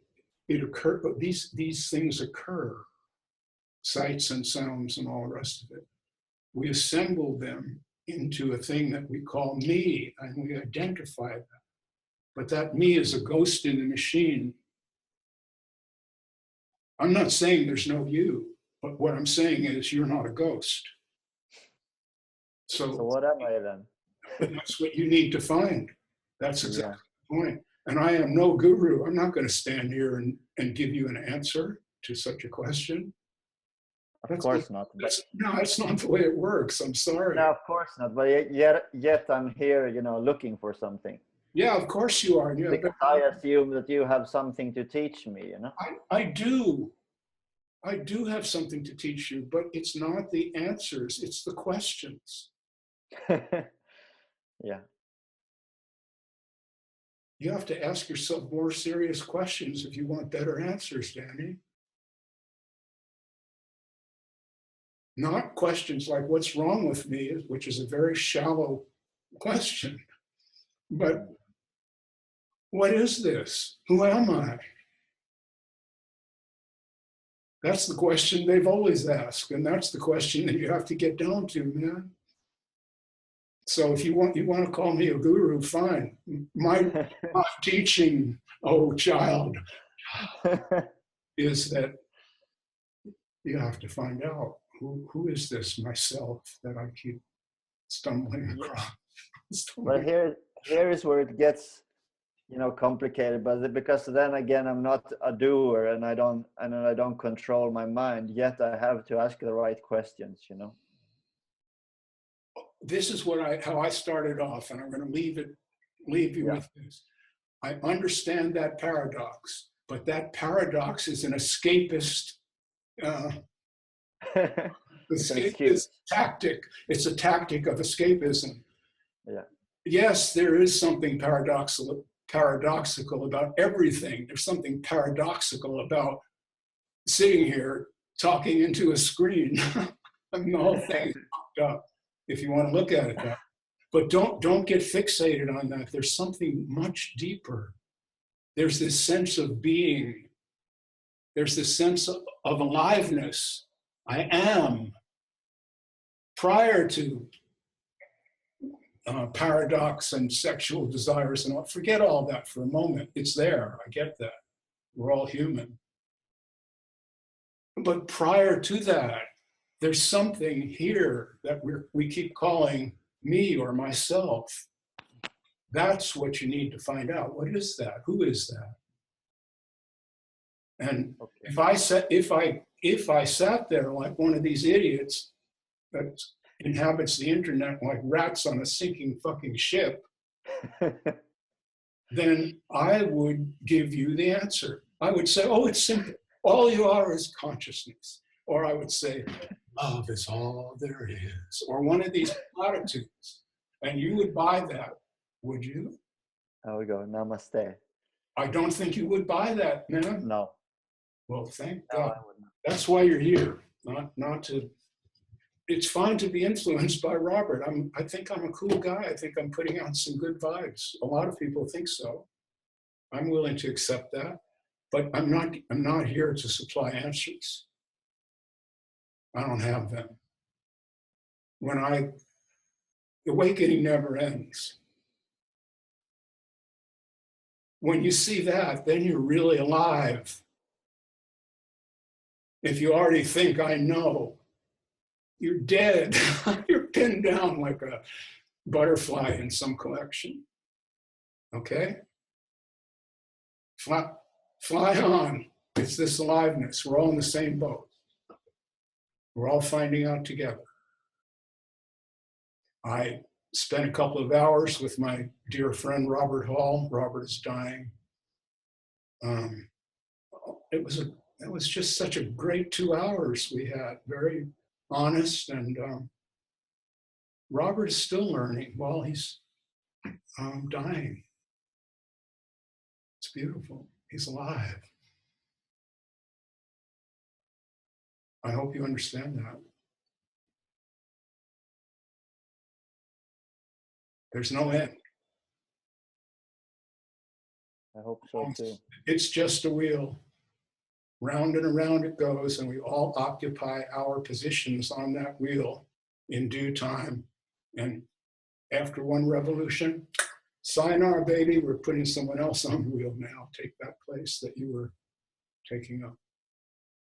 And so while we're here, we have to live. That's all we can do.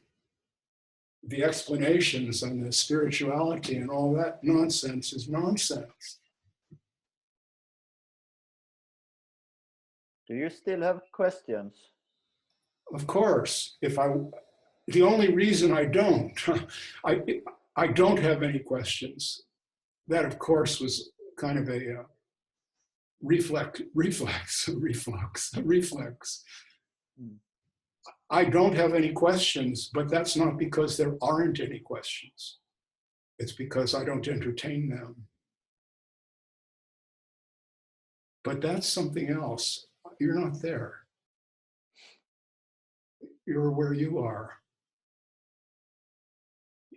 You can't just give up questions. If you have them, you have to ask them. But I'm saying, if you don't believe in free will, I don't, and you don't believe in prayer, well, then you're fucked. But even so, I say, if you don't believe in free will and you don't believe in prayer, you're really fucked, I say.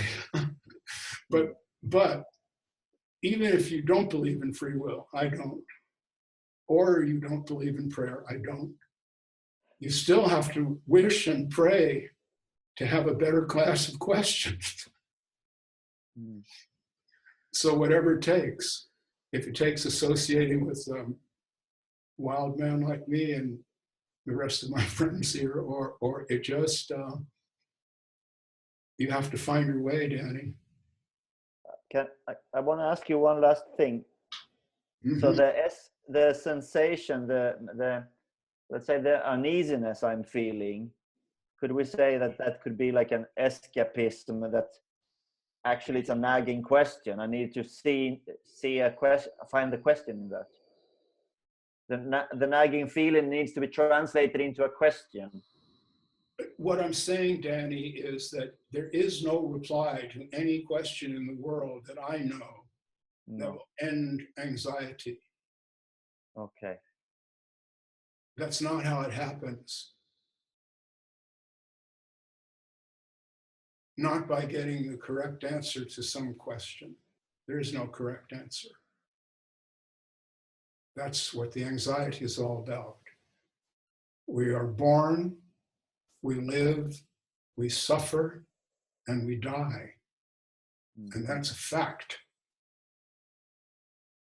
That is a fact.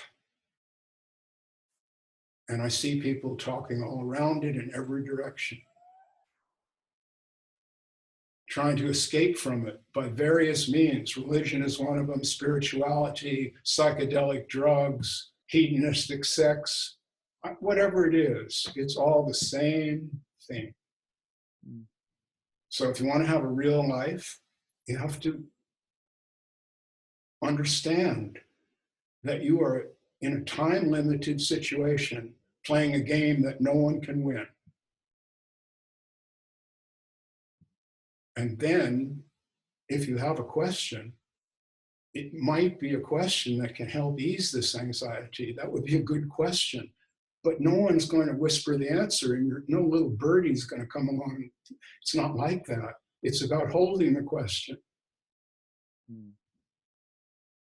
Your question, not Robert's question. I have my little bundle here that I have to deal with, and you have yours. It has to be yours.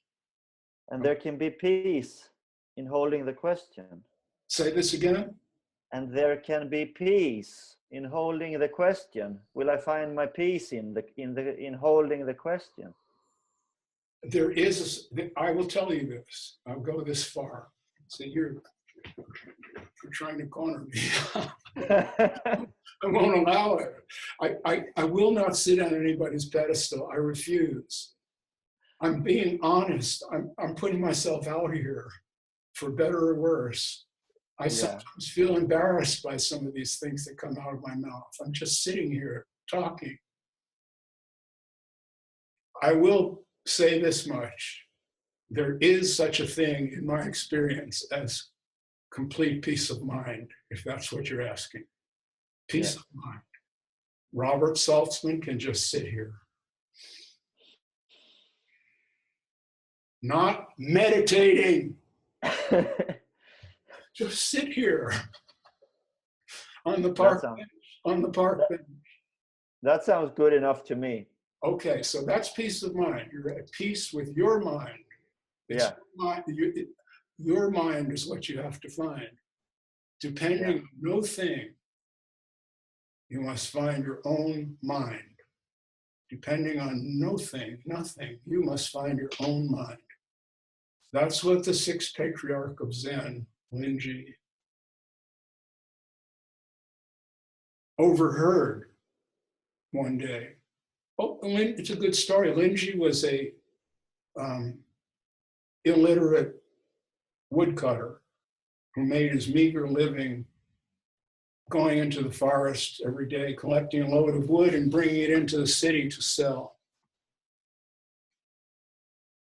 One day he was making a delivery of wood and overheard someone reading from a Buddhist text that said, depending on no thing, you must find your own mind. And at that point, Linji was instantly enlightened. He didn't have that word. He'd never really understood these things, but he woke up. And as there was a Buddhist monastery in that town, which happened to be presided over by the great fifth patriarch of Zen, this guy Linji I'm telling you about is the sixth and last. He went over there hoping to discuss this experience of his, which had completely transformed his approach to life. So he asked to be admitted, and he was, and then asked to stay. But as he was so different from the rest of the students, who were all lettered young men who were reading the Buddhist sutras, etc., he was sent to the kitchen. Well, he was there for a couple of years and not really allowed to attend any of the talks. So the fifth patriarch is getting old by this time, and he decides to have a poetry contest to see who will inherit his insignia of rank and his title. And he asked the students to each write a poem illustrating their understanding. Well, everybody knew who would win. There was this one student who was just head and shoulders above the others, so most of them didn't even try. Anyway, this student, the superior student, did write his poem, and he wrote it on the wall. And it said, "The body is like a tree, holding the mind a mirror bright. Keep it free at all times of dust." Well, Linji was in the kitchen, but he heard the students talking about this. He went out to look at the poem on the wall and asked one of the students to translate it, and that was done. Well, Linji went back to his quarters and worried about this, because here was the best student in the place, but those words did not seem to reflect his understanding at all, Linji's understanding. So just for kicks, really, he wrote a poem of his own in the same form to express his understanding. And what he wrote is, "There is no tree, there is no mirror bright, so where can any dust alight?" He couldn't write it himself, but he asked one of the students to write it on the wall. Well, when the fifth patriarch came out the next morning and saw the various poems on the wall, he gravitated to Linji's immediately and said, "This is the one." And when he found out that it was Linji who had written it, he had him summoned for a private talk and told Linji, "You have the understanding, you have the marrow." He gave him his insignia of rank, his bowl and his robes, and said, "There's too much jealousy at this place for you to survive here. Go into the mountains and wait for a few years and then come back and assume your role." So there is no mind that has to be cleaned up and fixed and purged of troubling thoughts. It's not how it works. This is a story about seeing the impermanence. The doubts and fears you have now are not the doubts and fears you will have 10 years from now. They're transitory. So it's not the doubts and fears that need to be dealt with. Maybe some do. That's what psychotherapy is for. But what really has to be dealt with is, who is this myself that seems to be the embodiment of this aliveness? What is that? And don't let anyone tell you love is all there is, or it's pure consciousness, or this is the soul that survives and will go to heaven with Jesus, or whatever. Don't let anyone tell you that. That's all I'm saying. If you use formulations to assuage your anxieties, you will always be carrying doubt. You'll be in what I call a hypnotic trance, and the fear will be there that something will snap you out of the trance and you won't have Jesus anymore. Or that maybe this belief in God is not really true. Maybe there really is no God in that form, in that sense. Maybe there's no higher consciousness at all. Maybe all this chit-chat is coming from some dimension that's completely beyond us. We have no idea what myself is in an ultimate sense, so we have to deal with this sense of myself in this human aliveness, is what I'm saying. To be human. To be fully human while we're alive. And understand that this is passing, like, as the Buddha put it, the morning dew in the rising sun. This life is like a lightning flash. It's here and then it's gone. So all I'm saying to you, Danny, is I understand everything that you have told me today, and I empathize with it totally. I think it's time to stop worrying so much about the ins and outs and try to understand how temporary all of this is. Focus on that, the transitory nature of human experience, and then try to live this life while you have it. Find out what you need and get it. Okay, I've been on this rant. I should have started the stopwatch, but I didn't. May have set a new record. Did you understand that? Yeah. If I didn't, I will listen to it again. Okay, keep listening to it until it gets through your thick skull, boy. I will. Thank you very much. I give you my. Oh, all right. You can touch me if you want to. Oh shit. You're fucking great. We've got to get away from that motto. Do you understand? You know, I'm kind of prone to that, so don't tempt me. We're on the same. We're on the same boat. Okay. All right. Thank you. You're most welcome. I've gone on here. I'd like somebody who would really like to speak for a while. Any volunteers?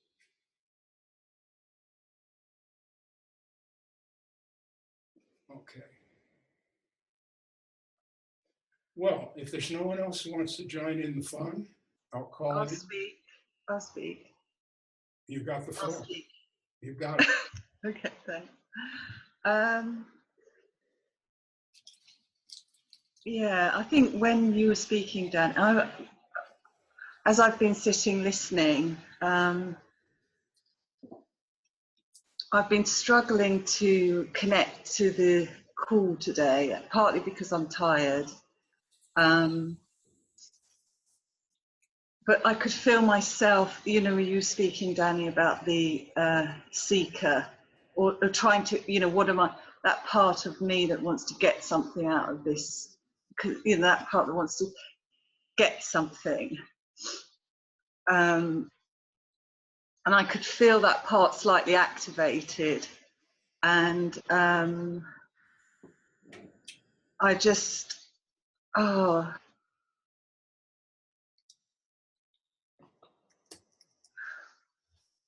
And then and I could just feel this frustration with myself and a lot of inner judgments.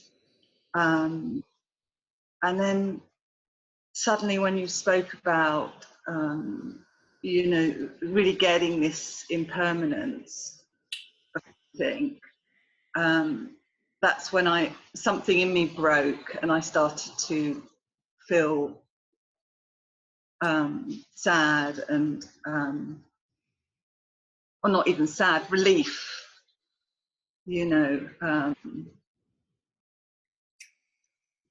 and think, you know, because as I've said before about my mother, who, you know, my mother, I'm doing a lot of caring for my mother, and her whole body is just deteriorating quite rapidly at the moment. And it's quite distressing, you know, really basic things around her body. And I don't really know what I want to say. I feel a bit emotional.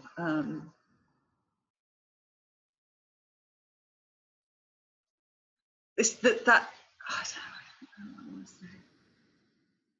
Yeah.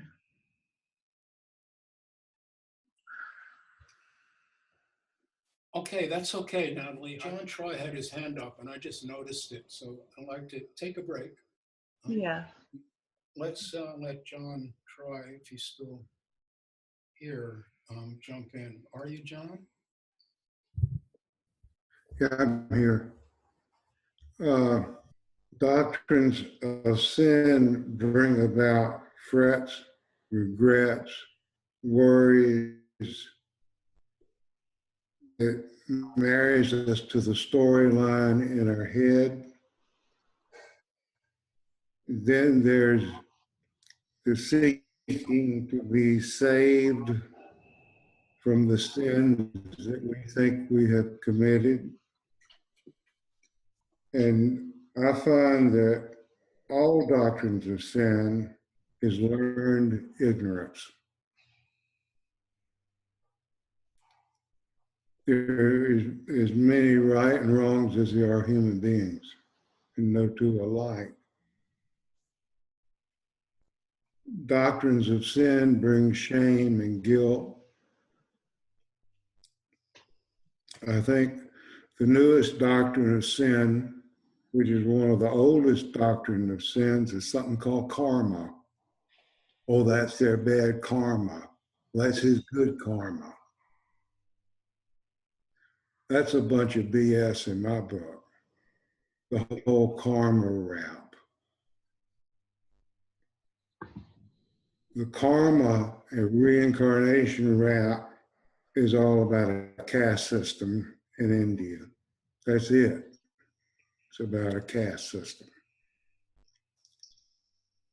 A lot of the new age spiritual people really talk a lot. I had a couple of women visit me, and they were Ram Dass devotees, and I've known them for decades, and they said they wanted to come visit, and I said, fine. And they came to the door looking like two church ladies with literature and everything. And so they came in and they were telling me the story. And then they were helping so many people with bringing books into the prisons. And so one of them started going on about the bad karma of such a person in prison. And I said, karma? I said, you don't really believe in karma, do you? She said, oh my God, you don't believe in karma? I said, no, I don't believe in any of that kind of stuff at all. And it was a tremendous shock to her, who had spent decades in the Ram Dass movement, very close to the top. I say, for me, karma is a doctrine of sin, and all doctrines of sin put people in uncomfortable places that don't need to be. If you did something 30 years ago that you feel guilty about, maybe you hit somebody or did something behind their back or something, and you still feel guilty, you're carrying that doctrine of sin. You're worried about what happened to you. Since you had this bad karma, it's going to come and get you. It's under your bed and it's going to grab your leg. Or you're worried about bad karma is going to ruin your next life, your next incarnation. You're not going to be in the same caste you are now. It's going to be a lot worse. Then people come forth to save you from your doctrine of sin. You got to practice good karma. If you be good enough, it's going to get you out of trouble and save you. In Christian speak, you'll go to heaven. In Hindu speak, you'll take a higher birth. Maybe if you're lucky, you'll get up to a merchant class or warrior class. And if you're really, really, really lucky and you've got lots and lots and lots of good karma, you'll be in the priest class. And the priest class makes all the rules, including the rules of caste. Or maybe you're so low that you can't even get into a caste. The lots, they can't, they don't have any caste. I mean, they're not even considered human beings. So all of these doctrines of sin, this so-called good karma and bad karma, in my mind, is nothing but learned ignorance. And it's taught to us when we're children about what's good and what's bad.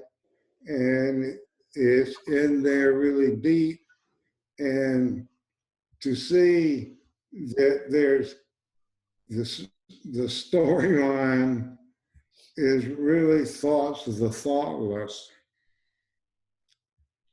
And the thoughtless, there is no doctrine of sin. There is no karma. And awakeness. There is no doer to accumulate bad karma. And we're all already equal right here, just as we are. We don't need to fix or clean up anything. And to drop the whole karma thing and let it go. Even if we have thoughts we want to do something really mean and ugly, it'll pass like every other thought. And there's no necessity for it to leave a stain.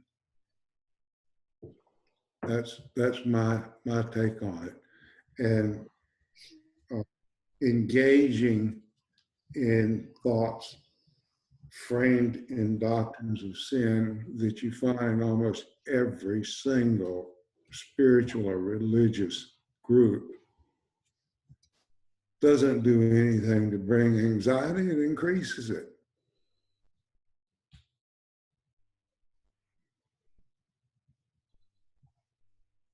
As Robert says, there is no doer.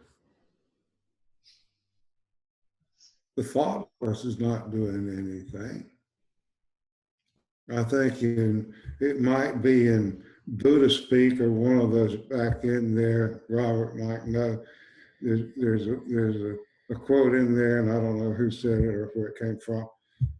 When thoughts of the thoughtless, you're singing and dancing, and it's none other than the voice of the Dharma, the whole systemic causation, all of it in concert together, and that's effortless.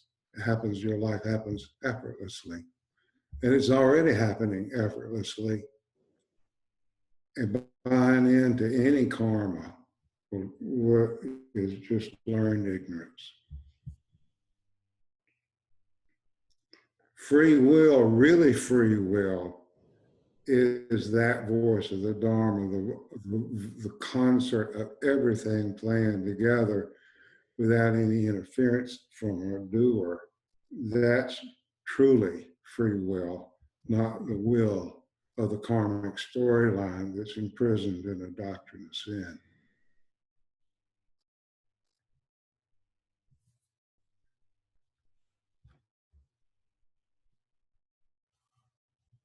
That's it.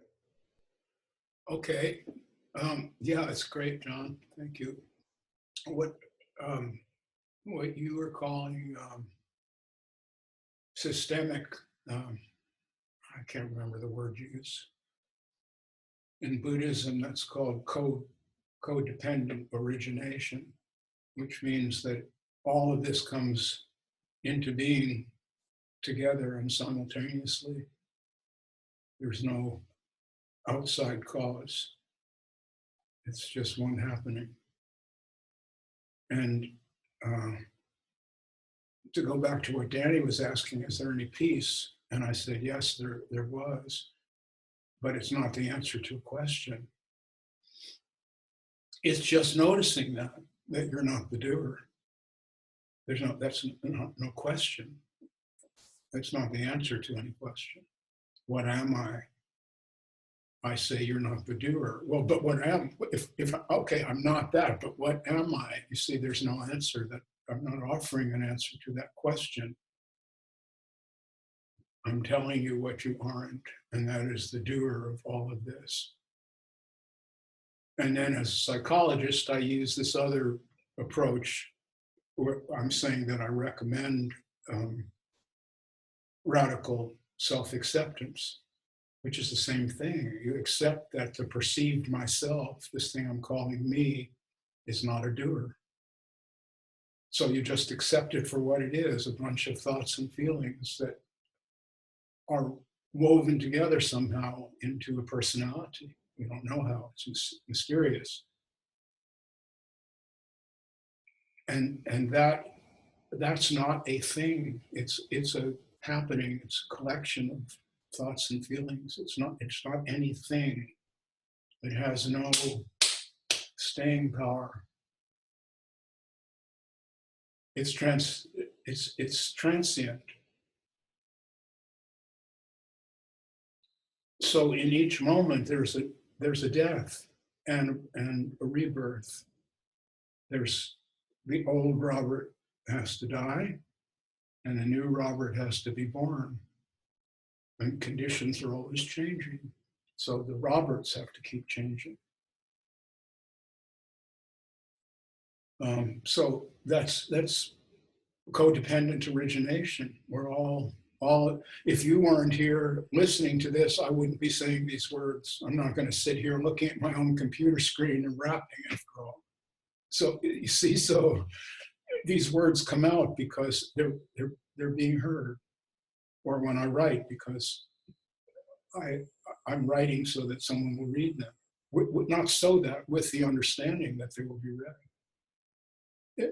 If I just go for a walk myself, I might not be thinking, I would not be thinking about these things. I really don't walk around thinking about Buddhism at all.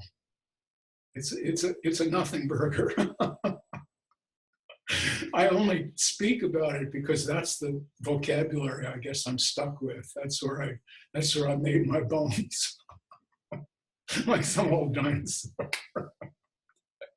So see this, what John is talking about is freedom. I hope everyone heard that. He's talking about freedom when you're not carrying myself around like a bag full of rocks or something that has to be preserved. It's not it. It's really lost. I think Natalie was commenting earlier in the wake of the death of her mother that she's talking about this sadness she feels. Well, of course she does. That's an of course. And as John says, that sadness will pass, and he's right. So it's okay to be sad. When it's your turn to be sad, be sad. I mean, you know, you don't have to be a Buddhist. The Bible says a lot of these things very well if you could separate out the bullshit. There's a lot of good stuff in there. To everything there is a season. See, that's the truth here. Not the capital T truth, the truth of being alive. There's a time for everything. There's a time for being born. There's a time for being naive and learning. There's a time for being wise, and there's a time for dying. And if you're fortunate, I certainly have been, they take place in the correct order.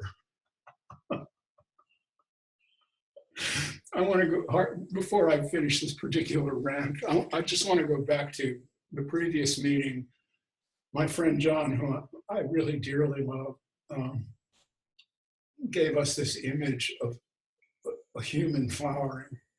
It takes place at a certain time. It's a natural thing. You don't produce this. There's no doer. there's nobody making a flower. You know, I wrote this thing about love the other day with the pictures of the donkeys. Yeah, and I said, you know, it's important to love, except there's nobody doing it. All I meant was, if that perfume is in the air, suck it up, baby. You won't always have it. See, and that transforms the world. It transforms the world for you. That's all you got. It's your world. It's all imaginary in a sense. We all know that. We all really know that. So, Danny, if you can understand my words, don't be so responsible. It's okay to live one's life in a responsible way. I mean, we have to make a living, all that. I don't mean that. I mean inwardly, don't carry these things around like a weight. They aren't your doing. And that's what John was saying, is putting it in the Hindu terms of karma and all that. And yeah, Ram Dass, I met that guy in Taos, New Mexico. He was a fool then. I guess he still is. I'm sorry for his stroke. I don't mean to speak ill of him. It's not my intention. But man, I heard him talk back then, and he was talking a bunch of shit in those days, in my estimation. I mean, that's the way. I didn't listen to him at all. And he was a cultural hero. You see this, everyone here, what's left here, this is what this is why the 10,000 Things, I think, is such a refreshing book. I have a chapter on a clean slate, wiping the slate clean. That's so important. Forget all these people. They're dead. You're alive. Wipe the slate clean and just be here. Yes. All right. I'm pretty much done for the day. If there's no one else, that was a sustained rant, probably be good for YouTube. So. I just want to say thank you for what you just said, because I do care. As soon as I heard after we talked, I do make a thing like beating myself about it, that, you know, okay, now you have to figure this out, you know, whatever. Yeah, well, that's fellowship, because really that was John's idea, kind of filtered through my mouth, because I had listened to what he had said previously, which also will be great on YouTube. You know, I really want people to hear these down home ideas instead of all this high flying magical thinking. If I have anything left to contribute to this world, that's what I really desire to contribute. That this aliveness that we are really has nothing to do with magical thinking. It just is. We can't keep deconstructing it and also enjoy it. It doesn't work that way. When it's your turn to love, just go for it. If it's your turn to question something, question the shit out of it, please. Have at it. That's what I have to share, not some solution to a jigsaw puzzle or a mystery novel or something. That's not it. Never was. We have to live with ourselves. And it's not always easy. So just to put the cap on this, Danny, don't imagine, when I tell you, yes, there's real peace of mind, it exists. I hope you don't imagine that every moment of my life is a bed of roses. See, that's where I think this mistake is often made. People will look at a human who has actually found psychological freedom, or philosophical, whatever you call it. You're at peace with the fact of being at all, being a mammal, being a human. You're at peace. But that certainly does not mean that a headache doesn't hurt. So if you can make that distinction, see that, then let's go from there. Okay, that's enough. If there's anyone else with a question or comment, I will entertain it. But otherwise, I think I'm just going to say sayonara. Yes, I have something to say. Okay, jump in there. Okay, awesome. I've been listening to the whole conversation and it's really, really awesome. I think you guys getting together is great. For Danny, since he had a question about what he is, I think the answer is very simple. You know, we're all life. There's nothing more to it. You know, we're life, and there's nothing more to really ask or really maintain or try to attain or ask about. You know, your life, that's all there is to it. You do have to live life responsibly. You say we shouldn't live so responsible. Well, we are responsible. We're responsible for our lives. We're responsible for the people that are around us, the energy we bring to them. This is all taking responsibility, and more than anything, it's maturing into a grown human being. It's not, you know, becoming this entity or something like that. It's more just being human, like Robert is saying. It's being human and accepting that there's good and bad in us. There's nothing more than that. And yeah, thoughts are just thoughts. They come and go. So do emotions. They come and go. But at the end of the day, we're just life. That's all there is to it. And that's it.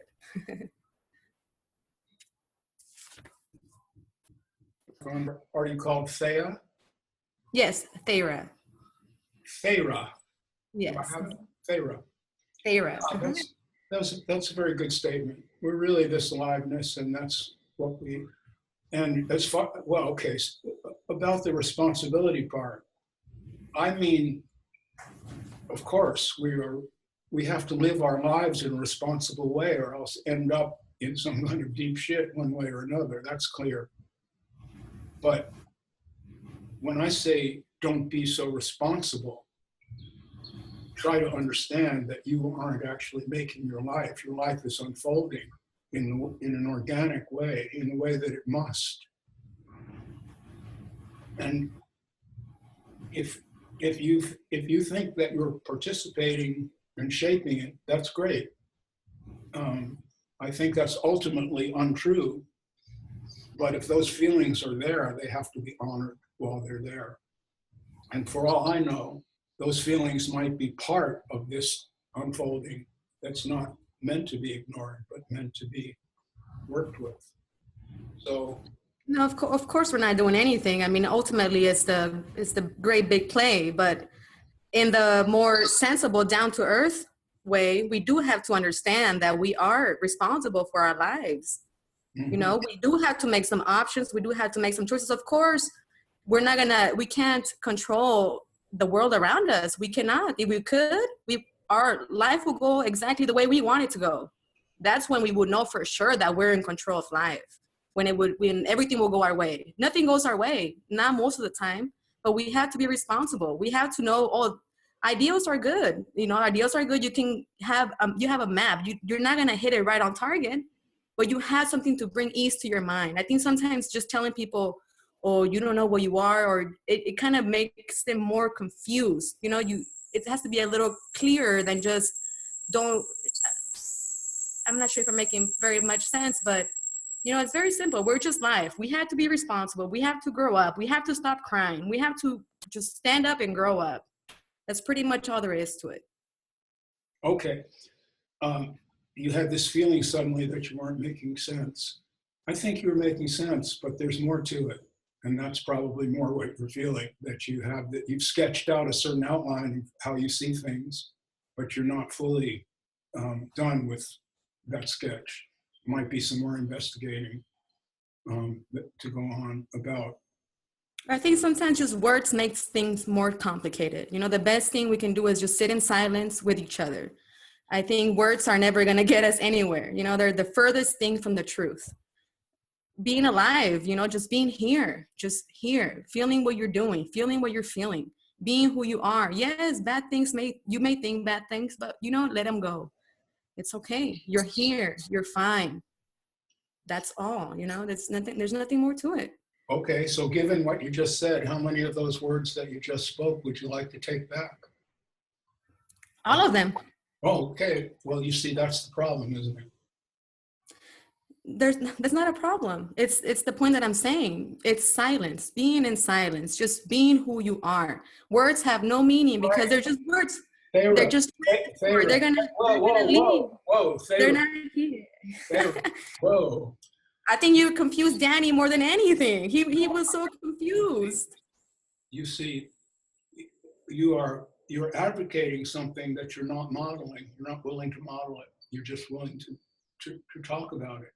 How do you come to that conclusion? You're sitting there saying that silence is the only thing that matters, and words are just get in the way, and then you talk. But obviously, in this conversation, we need words. Farah, then you talk and talk. I'm just pointing this out to you. It's not an accusation. When I say that you have to go deeper, that's what I mean. If you don't believe me, fine. If you've got it all figured out, great. Then you don't need to really hear anything I'm saying. It's meaningless, just words. You can take it that way. So, anybody left? Thanks, Robert. Take care. Mariandi, wait, don't go. Are you there? Can you say hello before you leave? You're talking to me? I am talking to you, Mariandi. Okay, yes.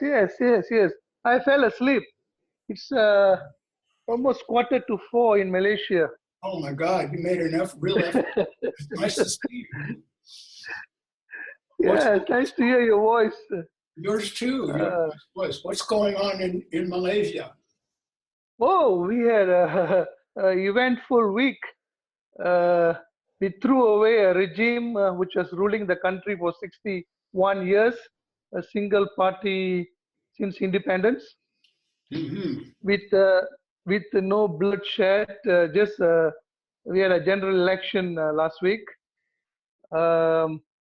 It's a air of freedom, you know. It's feeling just a lot of celebratory thing out there. Our corrupted prime minister is being investigated, and a former prime minister. So it's a great, it's a liberated country eventually, finally. Yeah, so it's a momentous time here. Oh, that's really exciting. And it's the first time I'm in Zoom, so I was just figuring out how to get into it, and I kind of sort out and got your book here. Oh, you've got. I was trying to read. How long did that take to get to Malaysia?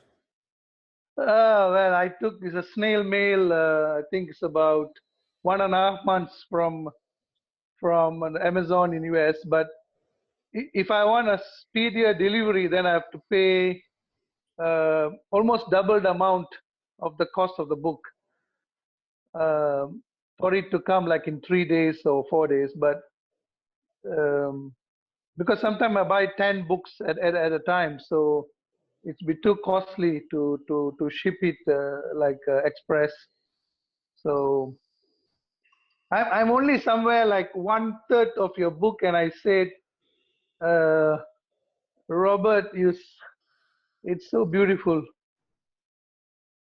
so beautiful. I really don't have a question. It's like wow. You know, I mean, every word.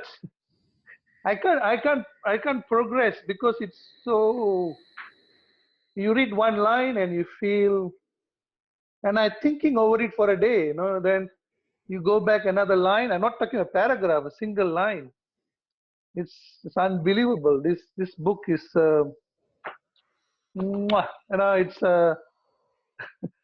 it's so precious, It's a gift. It's a real gift, you know. So I just want to thank you from depth of my heart, that this book has lifted. It's a point where you don't have any more question. It's so fluid. It's all. I just was reading something the other day when you said even the myself is part of the um, um, flow. Even the myself is part of the flow. It's a flow. It's so it's okay. Whatever arises is it's me, including the content. And so almost my seeking ended. I have not much to ask. And all the ideas dropped, all the concepts, everything dropped, and just do my things. Sorry, I'm rattling away here. Thank you for giving me an opportunity to speak. It's such an honor to be in your presence and the presence of this few friends here.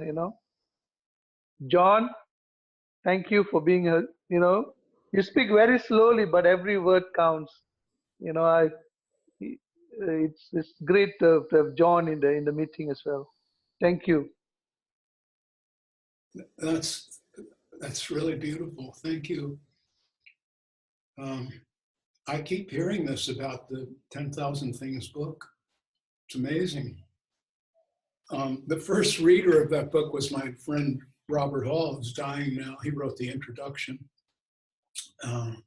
When he read it, he said, "I've never read anything like this. It's destined to become a spiritual classic." And in one sense, I took him seriously because Robert has he's known a lot of really influential people in that world. He's one himself. And I believed that he meant it and that he might know what he was talking about, but I didn't believe he was right, because I took a giant grain of salt. I thought, Robert loves me, so of course he loves my book, because we talk about these things and have influenced one another. But when this thing goes out into the world with all of these self-help books, who's going to really read this? What's the audience for such a thing? And now I see that there actually is one. It's like a joke. What I mean is, I've not even gone through the whole book, just that few chapters.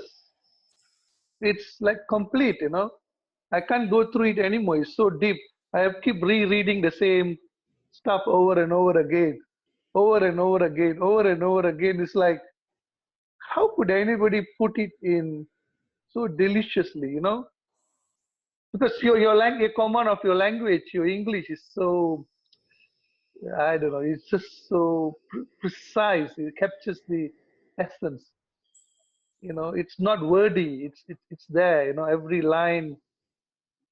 It's there. You're not selling anything. You're just, and it's not the truth. It's just the way it comes out as something so obvious. How could I miss this? How could I not know this? I'm sharing with all my friends, Robert, but most of them just couldn't get it yet, but it's all right. But I find it such the simplicity of it, that it's just this. It's just this. There's no more seeking. And by the way, something happened last week. And it was, is it okay I share a bit more? Something happened. To tell you the truth, everything you're saying is music to my ears. Thank you.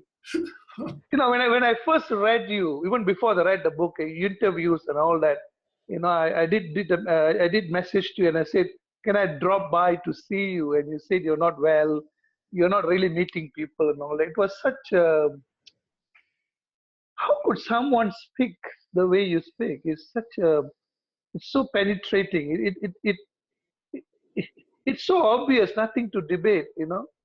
It's like you're talking my truth. I know it. You just make me remember, recall it. Oh yes. It's like the yes, yes, yes, yes. That's the feeling. So anyway, what happened last week? Um, I was feeling a little unease, just uneasiness. So I was just allowing it to come up. You know, what is this uneasiness? Then I realized I was feeling a bit lonely. Layers and layers of thing arises as you are not looking for anything. You are just flowing. You know, we just allow anything to arise. So what happened last week? I was feeling a little uneasy. I was looking at a couple. They were happy couple, just walking, just and something feeling very there's uneasiness within me, you know. And I was looking at some happy couple, and I felt something uneasy. I'm married. I got a young kid, um, um, late arrival. But anyway, so then when I was just being with it, I noticed that I was having this belief, and I didn't realize it's such a huge belief. And the belief is that there is somebody out there who's a soulmate. That I'm there is this new age thing was still there, you know. That I'm still waiting for my soulmate, somebody who will fulfill me, somebody will complete me. I'll get home. So I just realized there's a huge thing sitting there, and I noticed, wow, this is one of the big things that's been sitting at a back burner there for so many years, thinking that um, that I need, you know, something to happen in a kind of a special relationship, you know, somebody, you know, even like you and Catalina. Sometimes the way you speak about her, you know, I mean, I don't have a great relationship with my wife, but so I realized that there's still some hankering for some future, waiting for something great, relationship to bloom, and you bump into this person. That idea was still hanging, and it just dropped when I just observed it.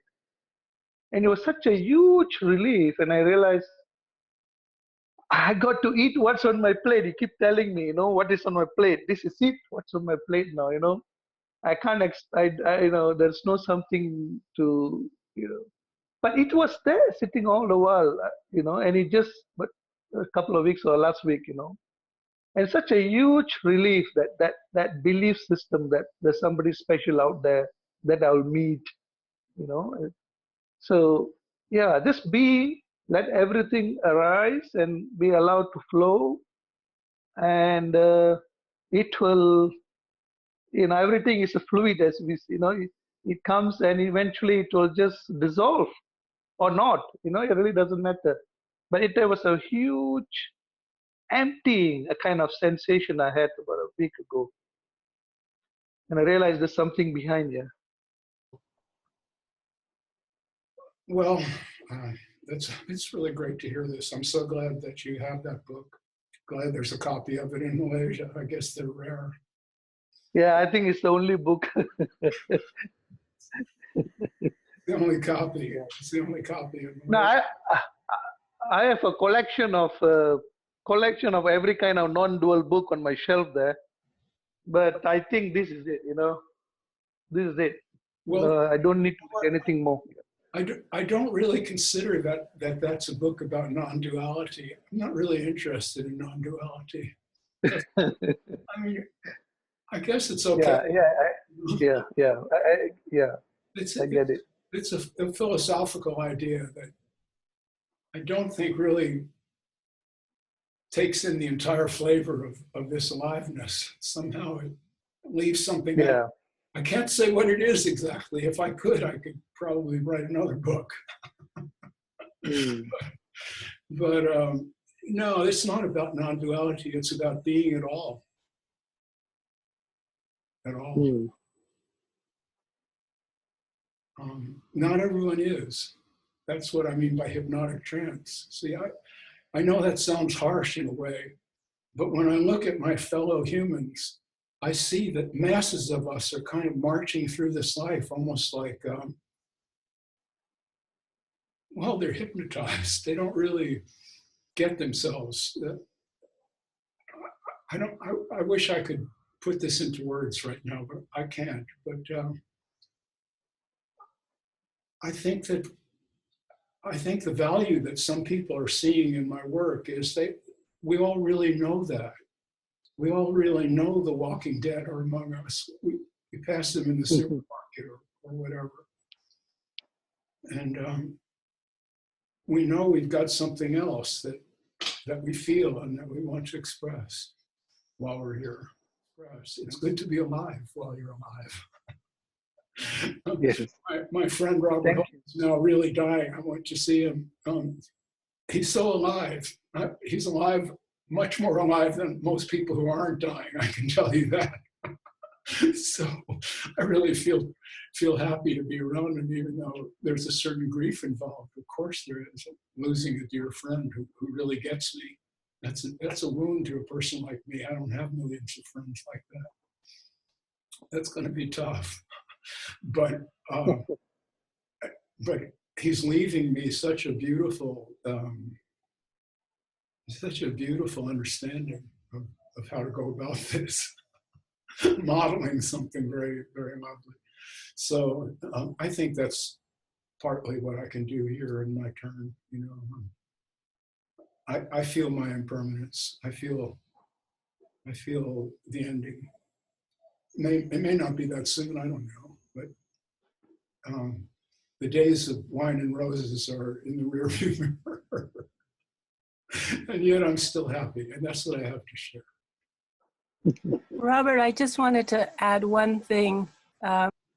Each person has become like a precious jewel in these meetings, and I'm so grateful for you by setting the stage of your vulnerability, which allows us to show ours. So thank you. Well, what a beautiful thing to say. Thank you for saying that. It's really lovely. This has been such a great meeting. There were so many people who spoke right from the heart with honesty today. I think it's kind of really amazing when I look back on it. There's been so many wonderful things said, and I've had a couple of accounts that needed to be healed that did get healed today. As a matter of fact, having that conversation with Michael Markham was really extraordinary for me, I must say. We don't always get to do that. You know, sometimes you could end up wishing that you had done it and you didn't get around to it or whatever. So yeah, vulnerability, I guess that's the job description. Yeah. I saw so much as a psychotherapist about myself and others. Our wounds are much deeper than we're willing to admit. All of us were not received properly. However kind our parents may have been, some were, but there's something in us that feels it needs to be seen. And it's our vulnerability, of course. Everybody learns how to put on a show and hide. And it's useful. I mean, I can be very tough if I need to. I seriously can. I don't show that to you guys, but folk with Robert.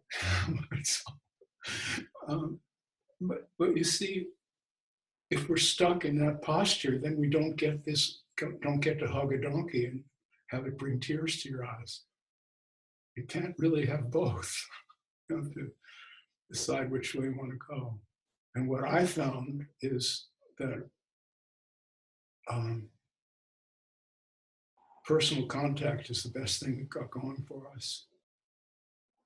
And in order to do that, to have it to the fullest, we really must be vulnerable. So now I feel entirely exposed. Thanks a lot.